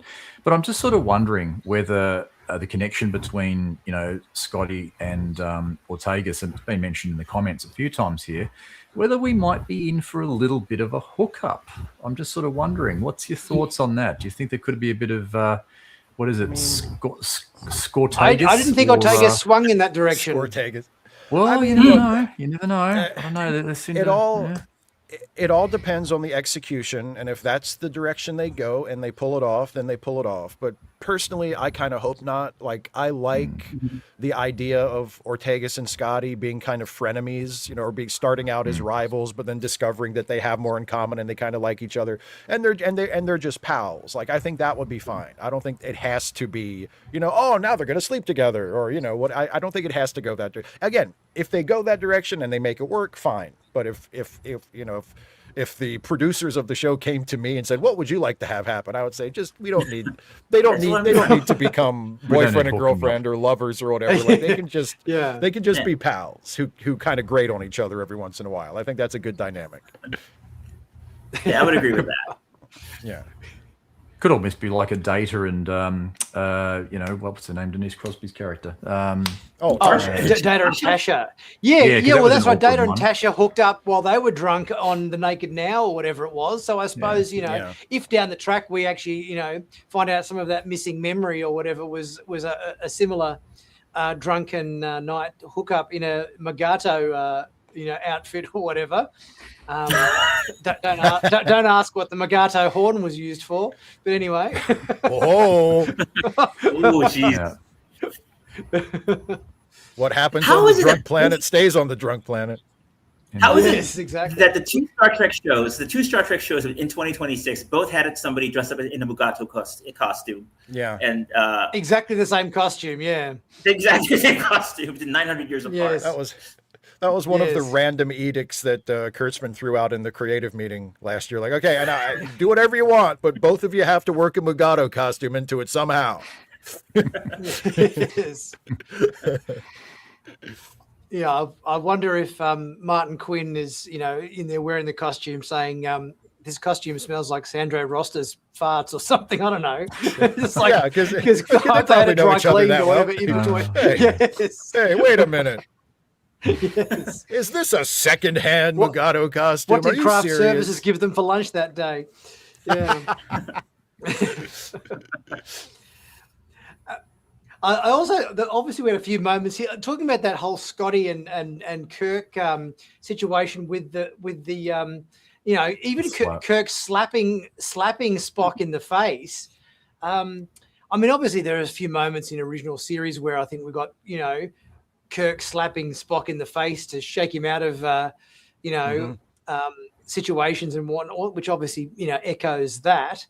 But it also kind of begs the question, is Starfleet's HR department completely okay with Starfleet officers, physically laying hands on each other like this? So much never gets reported.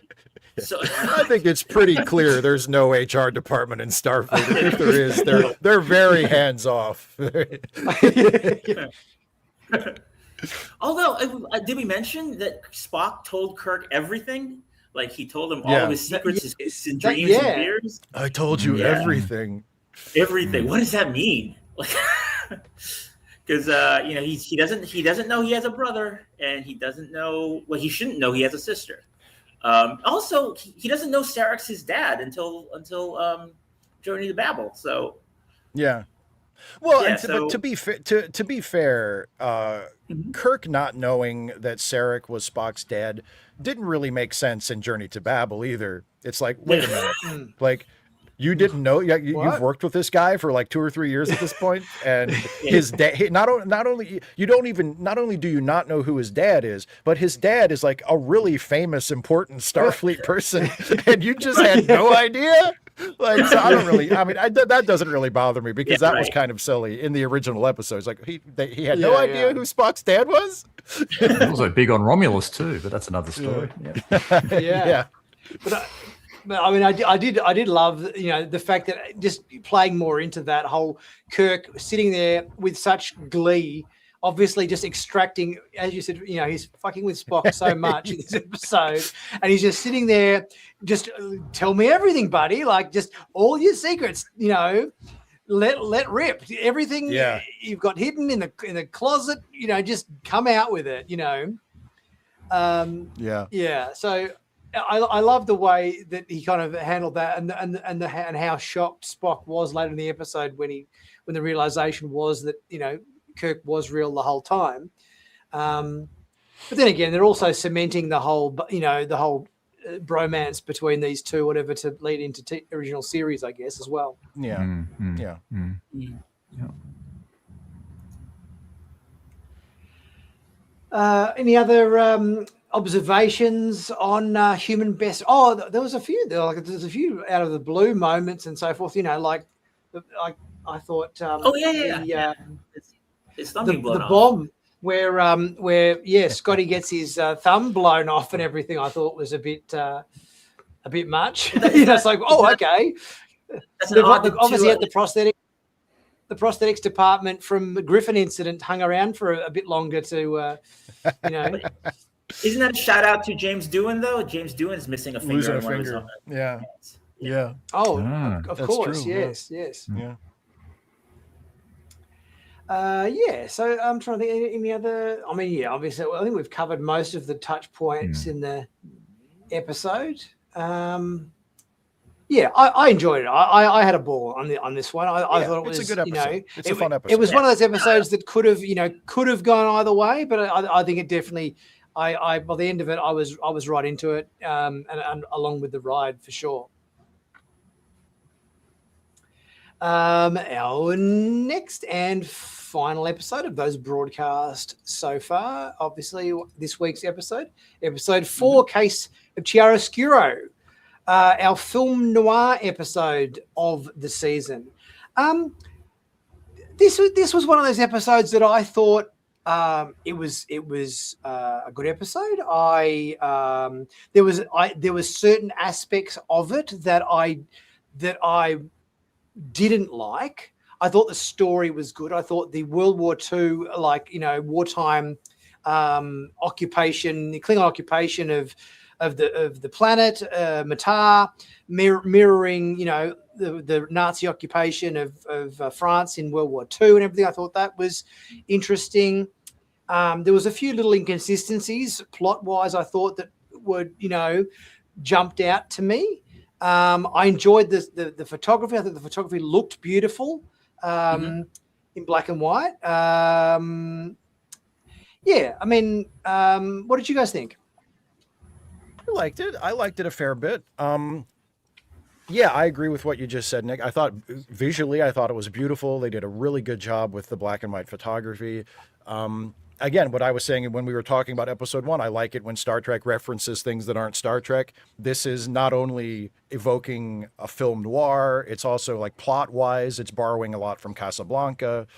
And I mean, in some cases they're literally riffing on. There are certain scenes that are direct lifts from Casablanca, which yes, the singing scene, which I like. I mean, it's I don't mind when Star Trek does that if they do a good job with it, and I think this episode mostly does a good job with it. And they wanted to do a film noir episode, and they committed to it. And I thought there's all these classic film noir tropes, like a character having a double, and and being like kind of a double agent, where number one is in the situation where like she's kind of pretending to work for the Klingons, but she's secretly working for the Resistance. And there's all of this, just if you're a fan of film noir and you're a fan of sort of pulp mystery stories and that kind of thing, and spy stories, like there's a lot of tropes here that will be familiar to you that I think the show does a good job with and mostly pulls off. So overall, I liked it. I was mildly annoyed by the fact, and this doesn't really change my appreciation of the episode. I still like the episode, but I did kind of roll my eyes a little bit. They felt the need to put an in-episode explanation in for why things are black and white. instead of just making that a stylistic choice. And it's like, look, it's black and white because we're doing a film noir episode and it's how we're presenting it, instead of having them say, oh, we're entering the black and white star system now, or everything, like, I just don't know if we needed that. Sorry, it's like, just, it's black and white because Siri doesn't understand. Siri doesn't understand. Siri doesn't understand. Yeah. It's black and white because it's black and white, because it's that episode. We don't need to. Again, it's just a little nitpick of mine. It doesn't actually affect my enjoyment of the episode, but it kind of made me think, oh, do we really need to put some techno babble in about why everything looks black and white? It's just, it's a film noir episode. That's why it looks that way, Yeah. But I like I think I was waiting for it to. Sorry, go on, John. No, go ahead. Oh, I was just going to say, I was actually waiting for the black and white aspect to impact the plot in some way, if you know what I mean. Like, because rather than just putting it on the episode as a filter and make it, this is a film noir episode, so it's black and white, this is a filter. Because they went to the trouble of explaining it as we've entered the Matar star system where the radiation from the star makes us see in black and white, I was almost waiting for that to play into the plot in some way. Like, for example, for like maybe like a hidden message or something. They see something early on in the episode, and then it's hidden, and then later on when they, maybe when their black and white vision, color vision returns, something that they previously couldn't see becomes clear, or do you know what I mean? Like, because they went to the trouble of explaining it scientifically, to me it was almost like it was a setup for, this is going to pay off down the road somewhere in some big reveal, and it kind of never happened. So I kind of found that a little bit. I was kind of waiting for it, and it didn't kind of pay off in terms of a plot element. If you know what I mean, it was just a cosmetic thing. That's a good point. And if they had done that, that probably would have taken care of my little nitpick just now. Like, if there had been a reason why they had to make it part of the story that they were seeing black and white, if it had paid off in the story somehow, then that would have sort of canceled out my complaint that I just made. There was one tiny bit where it factored in, which is when Uhura was being tortured and she was describing like the trees in her hometown, and it was like, what color were the trees? Oh yes, that's right. That green. You're right. Yeah. They kind of catch her in a lie with that. Yeah. Right. Yeah. But I think what I was more expecting was something like, the end of the Abyss, when Bud is at the bottom of the trench or whatever, and he's diffusing the nuke, and they say cut the red wire with the yellow stripe, not the black wire with the white stripe, and under the light of the glow stick underwater, both wires look exactly the same. Because his vision was compromised. I was kind of expecting something a bit like that, where the black and white vision was going to have some sort of tangible impact on the plot. Yeah, is this dress gold or blue of Star Trek? Oh God, yeah. I don't know. Yeah. The other thing in this episode. Go on, John. No, when I saw this episode, the first time I saw it, I did not like it. Visually, I thought it was great looking because I love Casablanca. It's my favorite film, and I also appreciate film noir. But the things that I couldn't get over the first time I saw it, and then I waited a month to watch it again, was I couldn't reconcile the idea that Una had an exact double on this planet who she could impersonate perfectly. Nobody knew that this wasn't that person, that person, Nivette, even though, and so that means everybody on this planet speaks whatever language Una speaks, which let's say is English, right? So they all also speak English. She sounds exactly like this double, without, and the very first person they bump into on the planet of millions or billions, the very first person they run into on the street happens to know her, and who also is the person who killed her. Right. Not only did he know her, it was the good bloke that killed her. So but nobody else could tell this wasn't the same person. Core could sit down with her and drink with her and stuff. It's you're the exact, No one suspected anything. How does this perfect doppelganger exist on this planet? without like the usual Star Trek explanations of, oh, it's a transporter clone, or it's a mirror universe character, or it's from the multiverse, or what have you. And Benga just kind of hand waves it, when he's talking to her. I was like, well, in a galaxy this big, it's crazy that we don't have doppelgangers everywhere. I was like, okay. So, all right, okay. So that's a thing now. Yeah, we could just I kind of doubles. I kind of like that, so though. I couldn't wrap my head around that, and it really took away from the episode, my enjoyment of the episode the first time I saw it. I kind of like that, though. I mean, again, I'm the kind of person that I feel like it's not the job of a story to explain itself to the audience. It's a job of a story to, to tell itself and to involve the audience and to get us to care about the characters and what's happening. And they could have thrown in some technobabble explanation for why there was an exact duplicate of Una on the planet, but I'm kind of glad that they just sort of hand waved it and said, "Hey, it's a big universe. You never know." Because it reminds me a little bit of how, like, in the movie The Prestige, where Michael Caine says, the only way you're going to do that trick is if we find you a double. And then, like, he goes down to a bar in the same town and finds an exact double of Hugh Jackman just sitting there. And it's like, it must be just that easy. Like, it's fine. It's a story.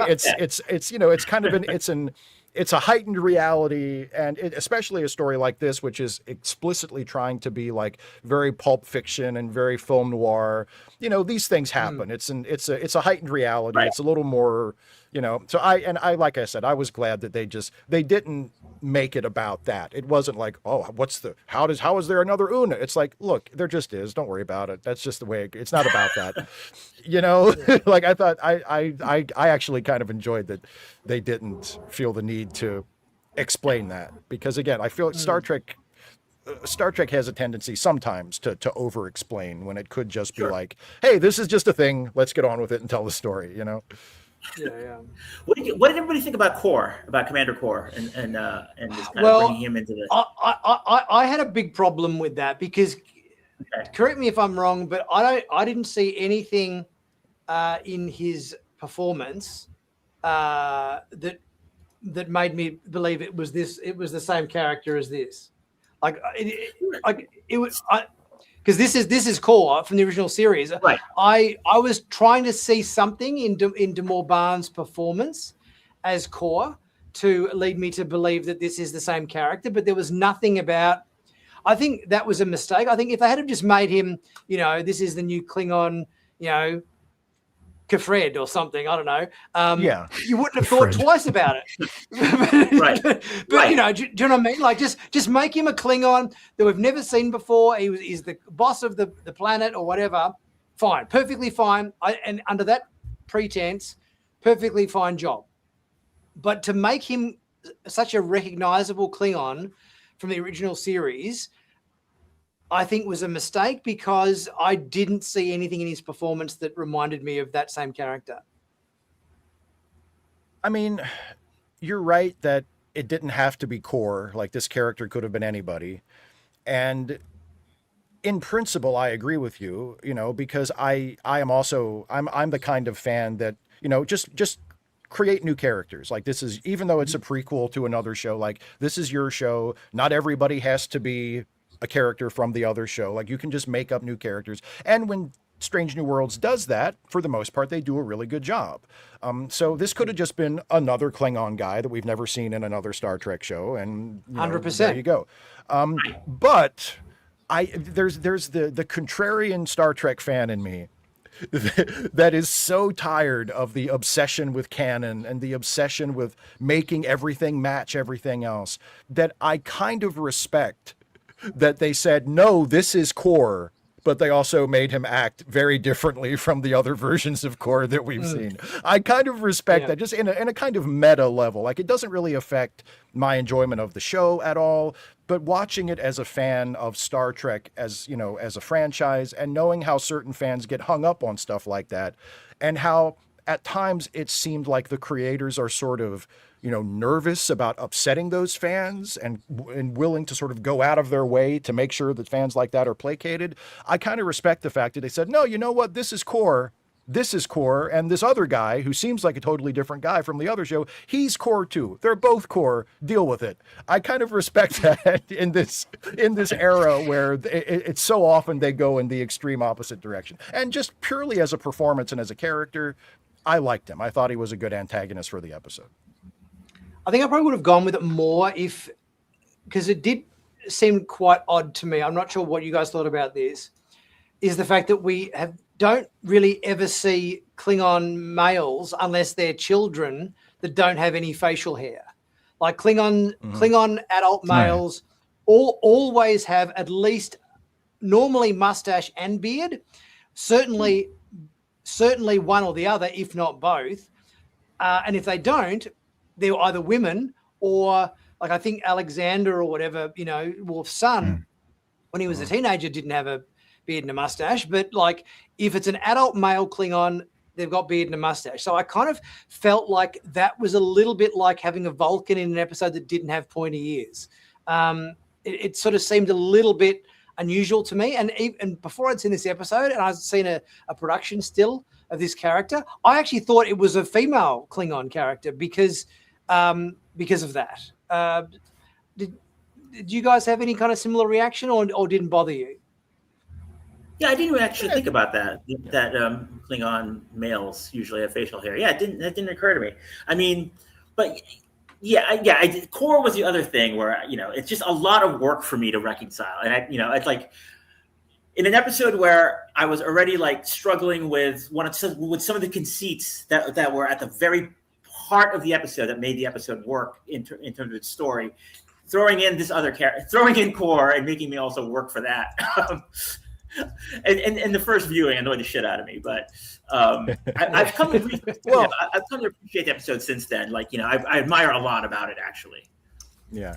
Well, and also I noticed my Stephen Clenard in the chat. Hi, Stephen. He's one of my viewers as well. Says, maybe Core is just a really common Klingon name. Maybe it's just another dude named Core. If you need to, like I said, I mean, I am not burdened with that need to reconcile it. Like, I literally don't care. I'm totally willing to accept that it's the same guy. They're just very different portrayals. Like that's fine with me. But if you do need to reconcile it, hey, maybe it's just some other dude named Core.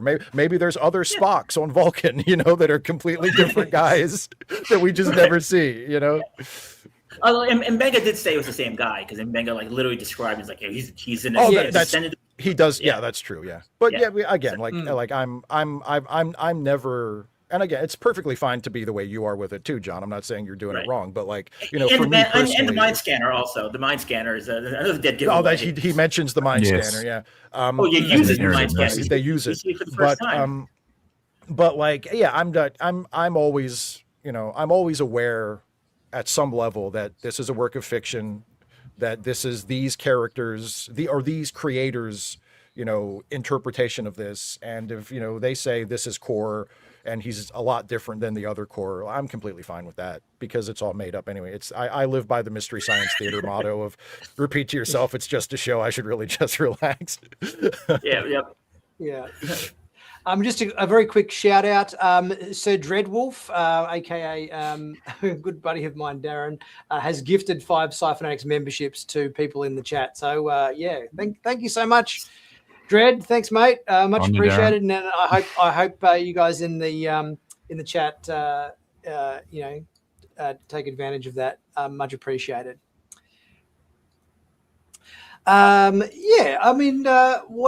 The other aspect of this episode, I thought there was a few, like, do you think that the entire episode needed to be in black and white, or could have just the stuff on the planet? Could have they said the Mataran star affects people on the planet, which then made that the black and white film noir, but all of the scenes we had on the Enterprise with La'am investigating the probe that they'd brought back on the ship and whether that had been tampered with, did that stuff need to be black and white as well? What do you guys think? I'm glad they went all in. I think it would have been jarring to jump back and forth.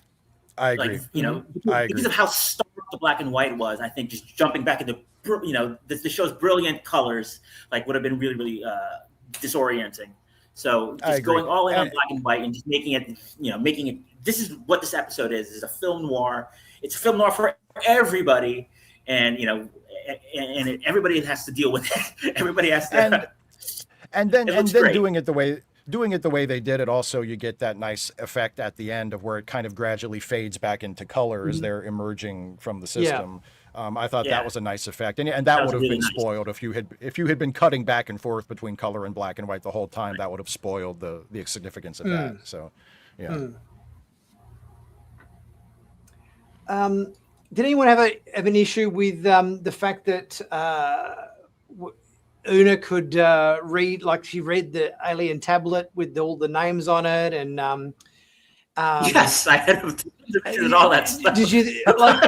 I thought, because there's that one site on this planet that they've never been to before, and then obviously there's the tablet, and she's reading through all the text on it, and I'm thinking, like, if this had been Uhura, I would not have questioned it, because we know Uhura is an amazing linguist. She has, A-level skills in deciphering alien languages. So I would not have even blinked. But the fact that we had Una reading this, there was an aspect of that which I thought, oh, how is she reading this? Because it's not like they have, universal translator contact lenses or something. Again, we can explain it. Una's very smart. Una's smarter than we even know. So it's like, all right, like she has skills we have never even seen yet, because she hasn't actually been emphasized as much over the past 4 seasons as she should have been, I think, considering the stature of that character. But yeah, I mean, but that just conceit after conceit after conceit in terms of how to make the story work was really Well, it's another thing that they hand waved, and again, I don't have a problem with it. To me, that you're in danger of getting lost in the weeds if you're like, okay, we have to explain why it's black and white, and we have to explain why they look the same, and we have to explain why she can read just don't just forget it. Let's get go on with it. Although I will say, if this had been a different kind of episode and they had not been aiming for more of a straight film noir, it could have been a really funny beat. If Una had looked at that tablet and then kind of played it off with confidence, and then when it's like just her and Mbenga, she looks over at him and goes, "I have no idea what this says." that could have been funny, but the way they did it, I thought was fine, because they just let's just it's not about this. Let's just get on with it. It's kind of like how in Star Trek, unless there is a specific plot reason for them to not know, it seems like everybody just automatically knows how to fly every ship. Like people can just sit down on an alien ship and be like, okay, let's go. And it's like they know how to fly it, even though they've never, it's like, okay, whatever. It's not about that. Let's just get on with it, David? Yeah, look, it wasn't an episode for me, I've got to say. Sorry to be the one out, the odd one out, but I just don't get into the noir episodes. I think I would have got into this if it was a holodeck episode. I think that would have really worked well, but I was scratching my head on a number of levels with this. It just I do prefer the explanation, and I do appreciate that they did put some explanation into some of that.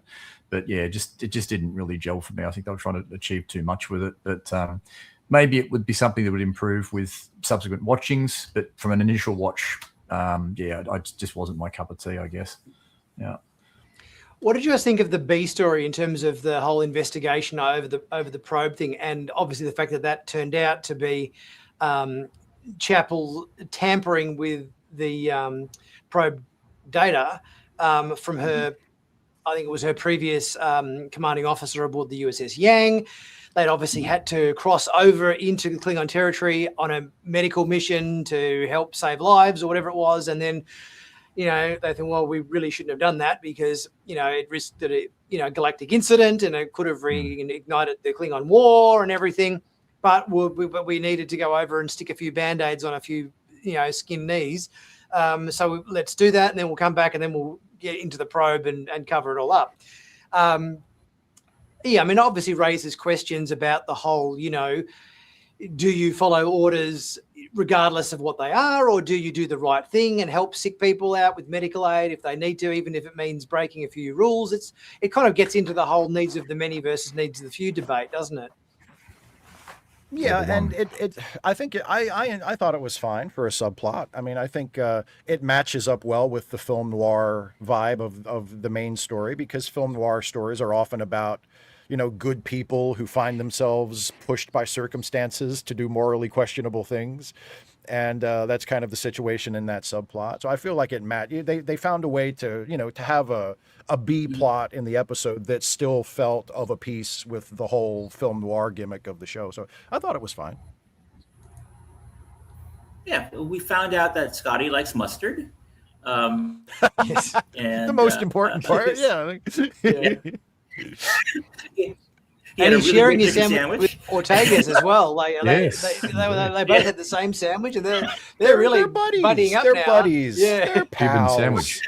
Yeah. That was literally the entirety of Laon's report to Pike. Did you know Scotty and Ortega's are friends now? Like, okay, Friends now, what yeah. about the investigation? Well, Don't worry she about had it. to say right, something. Yeah. Because she was covering up the info, so she had to come out with some piece of info for him. But yeah, I mean that whole I did like, as we're talking about, like that whole obviously the film now was lived mainly down on the planet's surface, but even some of the Pike's office in this shot, with that gorgeous light coming in the window, with the smoke hanging in the air, this just looks like your typical detective's private eye's office, if in that film noir genre, at his desk with the harsh rays of light coming through.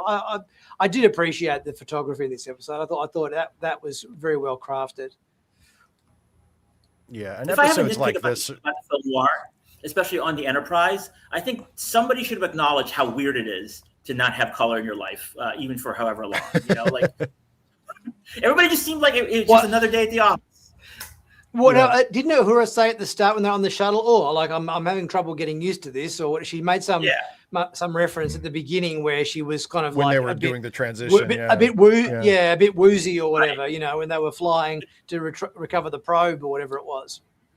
Everybody seemed fine on the Enterprise, and nobody seemed to not have any issues with they've had some really weird experiences so far. Maybe they're just like, everything's black and white. It's whatever. We've been through weirder stuff than this.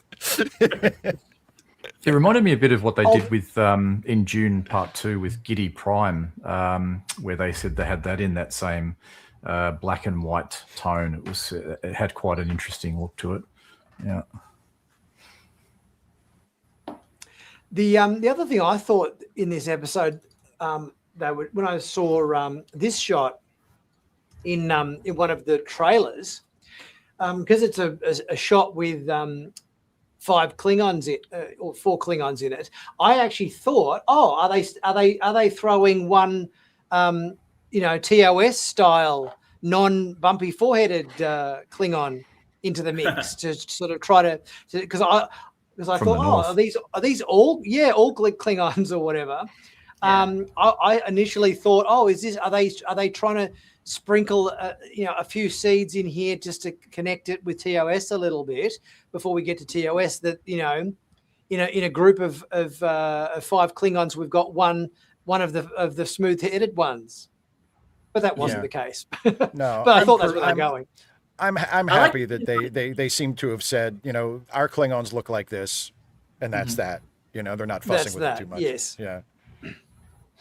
I kind of like the outfits too. It's like Klingon loungewear. Like it's like the Klingon Hugh Hefner.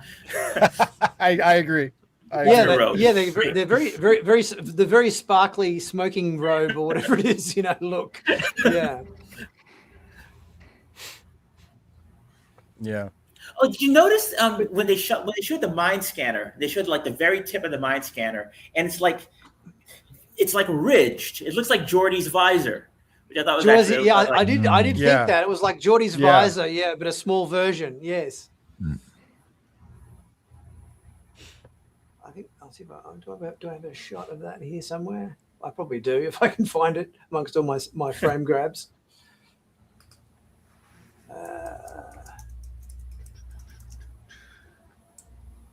I thought the same thing, John, 100%. And of course we had Cadet Ashar in this one again, being the can you have a look at my my Vulcan home? Was it Laan doing the rounds with the pad, getting everybody to check her homework for her and everything? I mean, are they going to do anything with this character that Yes. redeems her in some way? Because they're really going out of their way in every episode that she's been in to just make her the biggest prick that she could possibly be. I think it's really they're really leaning into it. Yeah, I want conflict on the ship. I want people to to occasionally disagree. Yeah, I love Next Gen, but our people are perfect and never argue. It just it doesn't make sense. I love conflict on the ship too. I love when Strange New Worlds does original characters, because so many of the main characters are, versions of characters from other Star Trek shows. So anytime they throw in a new character, and especially when she's kind of an irritant and she doesn't really play well with the other characters, or she just seems like she's just not impressed by any of this. Like, I love characters like that. It's like you need Star Wars needs to have like a Han Solo character, someone who kind of rolls his eyes at the Jedi and the Force and all of that. And for Strange New Worlds, because the crew is such a family and because they are all very close, it's nice to have a character who kind of just got there and is just like, whatever. I feel like it definitely brings a fresh energy to the cast. I really like her a lot. And the fact that she's a cadet as opposed to just another ensign or lieutenant or something, I think makes it almost even worse, because the way she speaks to everybody is so abrasive, and the fact that she's also just a cadet kind of just puts an extra layer of insubordination on it. Right. If you know what I mean. Like, who are you to even talk to these people like that? You're still in school. But it's great. It's great. Yeah. Any final observations or thoughts on Case of Chiaroscuro? I think the only thing I think we haven't touched on yet was I was very happy to see Uhura and Mbenga paired off, because that hasn't happened really in 4 seasons. Like, they haven't really interacted very much. So the two of them together, and him using his lifetime of war experience and experience with the Klingons and all the insidious dark things that he's done to kind of mentor her to this is how you survive in a situation. This is how it is to be undercover. This is how you come up with a cover identity. This is I thought all that stuff was really, really good. And I thought her rising to the occasion, using all of that to kind of beat the mind scanner by leaning into the fact that she was telling the truth. Are you part of the resistance? No. But what's the mind scanner going to do? She's telling the truth. So it's I thought that was all really well done. It was nice to see those two characters bounce off each other. Yeah, I agree, and it's I like the way they leaned into the sort of, Mbenga is telling her, look, you're just going to have to improvise. And we know from the series so far that Uhura is very much a prepper. She likes to do her homework. She likes to be prepared and have everything in line and ready to go. And now she's in this situation where it's life or death, and she's, having to carry off this false identity. And Mbenga's like, look, you're just going to have to make it up as you go along and convince them. And that is not something that Uhura is at all comfortable doing, but she does it, and I think that's a really interesting, place to put her character. Yeah. Indeed. I think that's probably everything I was going to mention about that. So far, obviously, it's this season. It's very. I mean, to me, it really recaptures the episodic nature of Star Trek, the original series, and Next Gen, where you just never know what you're going to get episode per episode, and they're all very different. They're all very distinct. It's ups and downs. Not everything will work for everybody, but that's the nature. That's the beauty of this format of what Star Trek's supposed to do, which is it can be anything, and sometimes it won't work. Sometimes it'll be brilliant, and and that's kind of that's the beauty of the show. That's seeing this now, and even season 3 to a degree. When I think back to Discovery and Picard, when everything was serialized, I don't know, I just find this more refreshing to watch week to week. Oh, yeah, obviously I don't agree more. Yeah, I can. Yeah, I mean, I think I mean, I'd rather have a show that takes these sort of chances than one that sort of does just the same old every week. But that being said, there seems to be a little bit of a pushback because obviously we know that our next episode, coming next week, is going to be the puppet episode, and I think there's a little bit of just in terms of just reading the comments on my videos recently, people are kind of starting to say like, we are getting a lot of gimmick episodes, obviously because episode 1 of the season has really been the only kind of true traditional kind of Star Trek type story. 2 was a horror, 3 was a buddy comedy, 4 was a film noir, and 5 is going to be a puppet episode. So I think there's maybe a little bit of growing, okay, let's maybe just put the gimmicks aside for a week and tell a traditional Star Trek story, What is a traditional Star Trek feeling that? Yeah, exactly, John. What is a traditional Star Trek story? What is that? I mean, define it for me. Well, honestly, as long as the episodes work, every episode can be a gimmick episode for all I care, as long as it's a good episode. Like, I do not care. And like John, like you said, I don't have like this concept in my head of a Star Trek episode, because all of the shows throughout the entire history of the franchise have all been so many different things at different times. I mean, people think of Deep Space Nine as like the really serious, psychological show, which it often was, but also it had some really goofy episodes. So, it had some incredibly goofy episodes.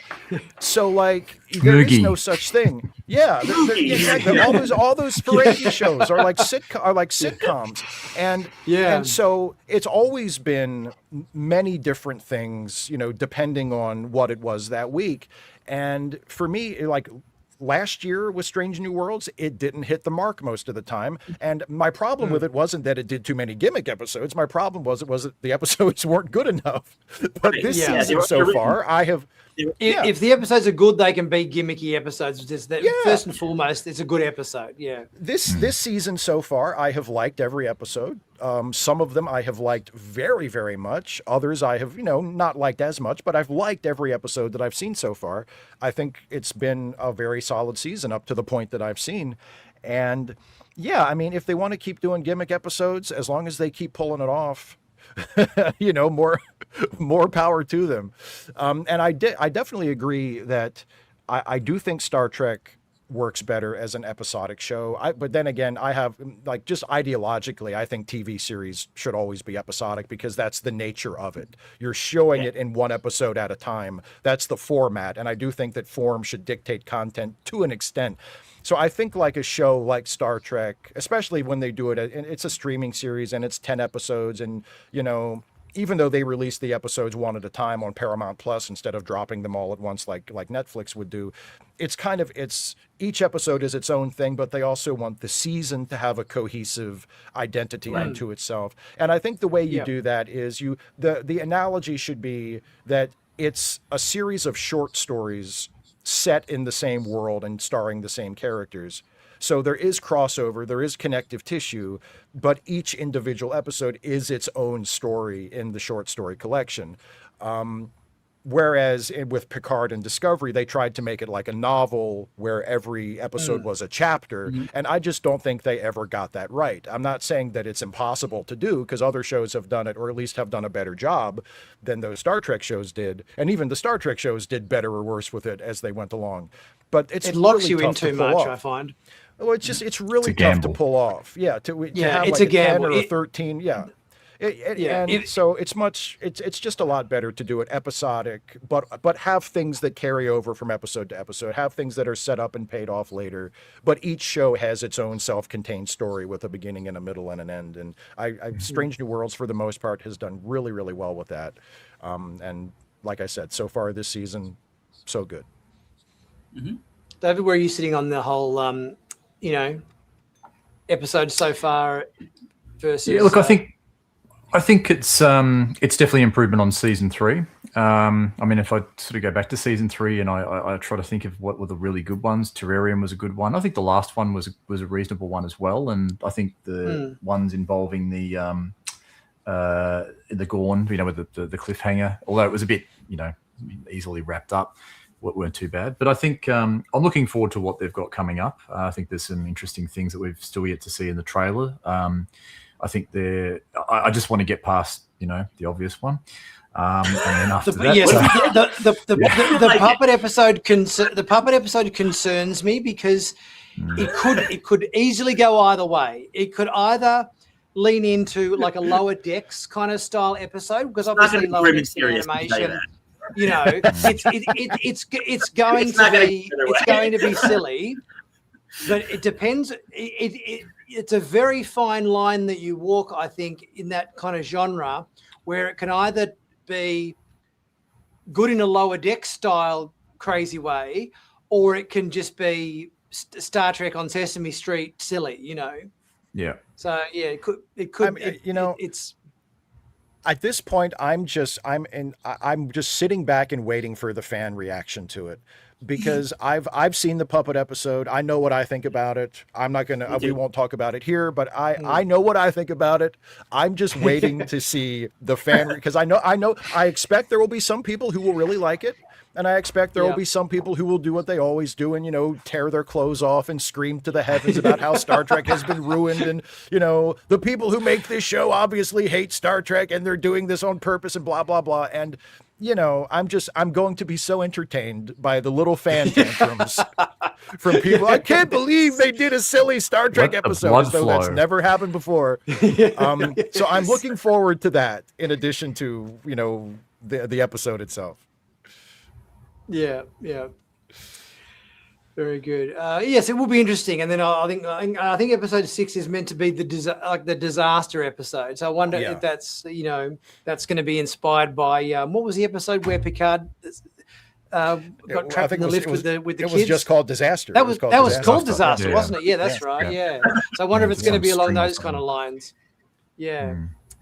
Any final thoughts before we wrap up the show in terms of the first 4 episodes? I think it's been a strong start to the season. I've generally, there's little issues here and there, but I think on the most part they've been pretty, as you said, Steve, been pretty enjoyable episodes that I've thoroughly enjoyed, and hopefully the second half of the season progresses as well, or if not better. Yeah, I mean, to bring back the baseball metaphor that I mentioned at the beginning, it feels like they got their swing back. It's like their slump is over. They've gotten out of the slump, and now they're back. Doing what they were doing at the level they were doing it in the first 2 seasons. So I hope it continues. Right. Yeah, they're very confident at what they're good at. They're also very confident in the talent of their cast, who can do absolutely anything that they're asked to do, and they deliver incredibly. And they're also. There's also a kind of a larger story. It'll be a lot more prominent next season, I believe, where the show is going to wind down and they are kind of transition into the inevitable ending of the show, which is that the Enterprise is going to pass to a new crew and to a new captain. But we're not there yet in these 4 episodes. We're having fun and and they're doing cool shit. So far so good. It's been a good season. Yeah, it has. Before we wrap up, Steve and John, anything coming up you want to plug in terms of your channel or your articles and all that sort of stuff on ScreenRant, John, or anything on your channel you want to plug, Steve, coming up of interest? I have a video. I haven't actually shot it yet. I think it's coming out for me at the end of the month. It's my next big Star Trek video, which is going to be on the subject of Star Trek and the Cold War, and how maybe the Cold War ending in real life was a bad thing for Star Trek. Okay. Yeah, right. So that's coming up for me at the end of that's my next Trek actually video, but that'll be in a few more weeks. Nice. Actually published already, coinciding with the premiere of season 4, is I wrote our cover story on Strange New Worlds, an in-depth look at the season, with interviews with the entire cast, and then the week after I published a cover story profile just on Anson Mount and how basically his career up until getting cast as Captain Pike kind of foreshadowed him becoming part of Star Trek. So both of those are up on ScreenRant right now, and I think they're both pretty good reads. Cool. Nice. Check them out. David, you working on anything at the moment, or are you? Yes, an Uhura video, sort of starting into that space, sort of into the bit, particularly in a bit of a lead up to the last following episode on our of the theme season. for And strong female characters the as well. LAN and Ortegas. if you haven't checked him out yet, David's videos on LAN and Ortegas recently, and obviously the Uhura one will follow on from them, I imagine. Yep. Oh, well, thanks everybody for coming along today. It's been a great show. Steve and John, I want to thank you guys for coming along and being guests. It's always awesome to have you on. My pleasure. Thank you. It's a lot of fun. Thanks for joining, everyone in the comment section. Thanks for being part of the show today and everything. Keep an eye on what's coming up. We've obviously got videos coming out soon for what's coming next for Strange New Worlds. Live long and prosper and everything. And we'll catch you on the next stream. Thanks, everybody. Bye, everyone.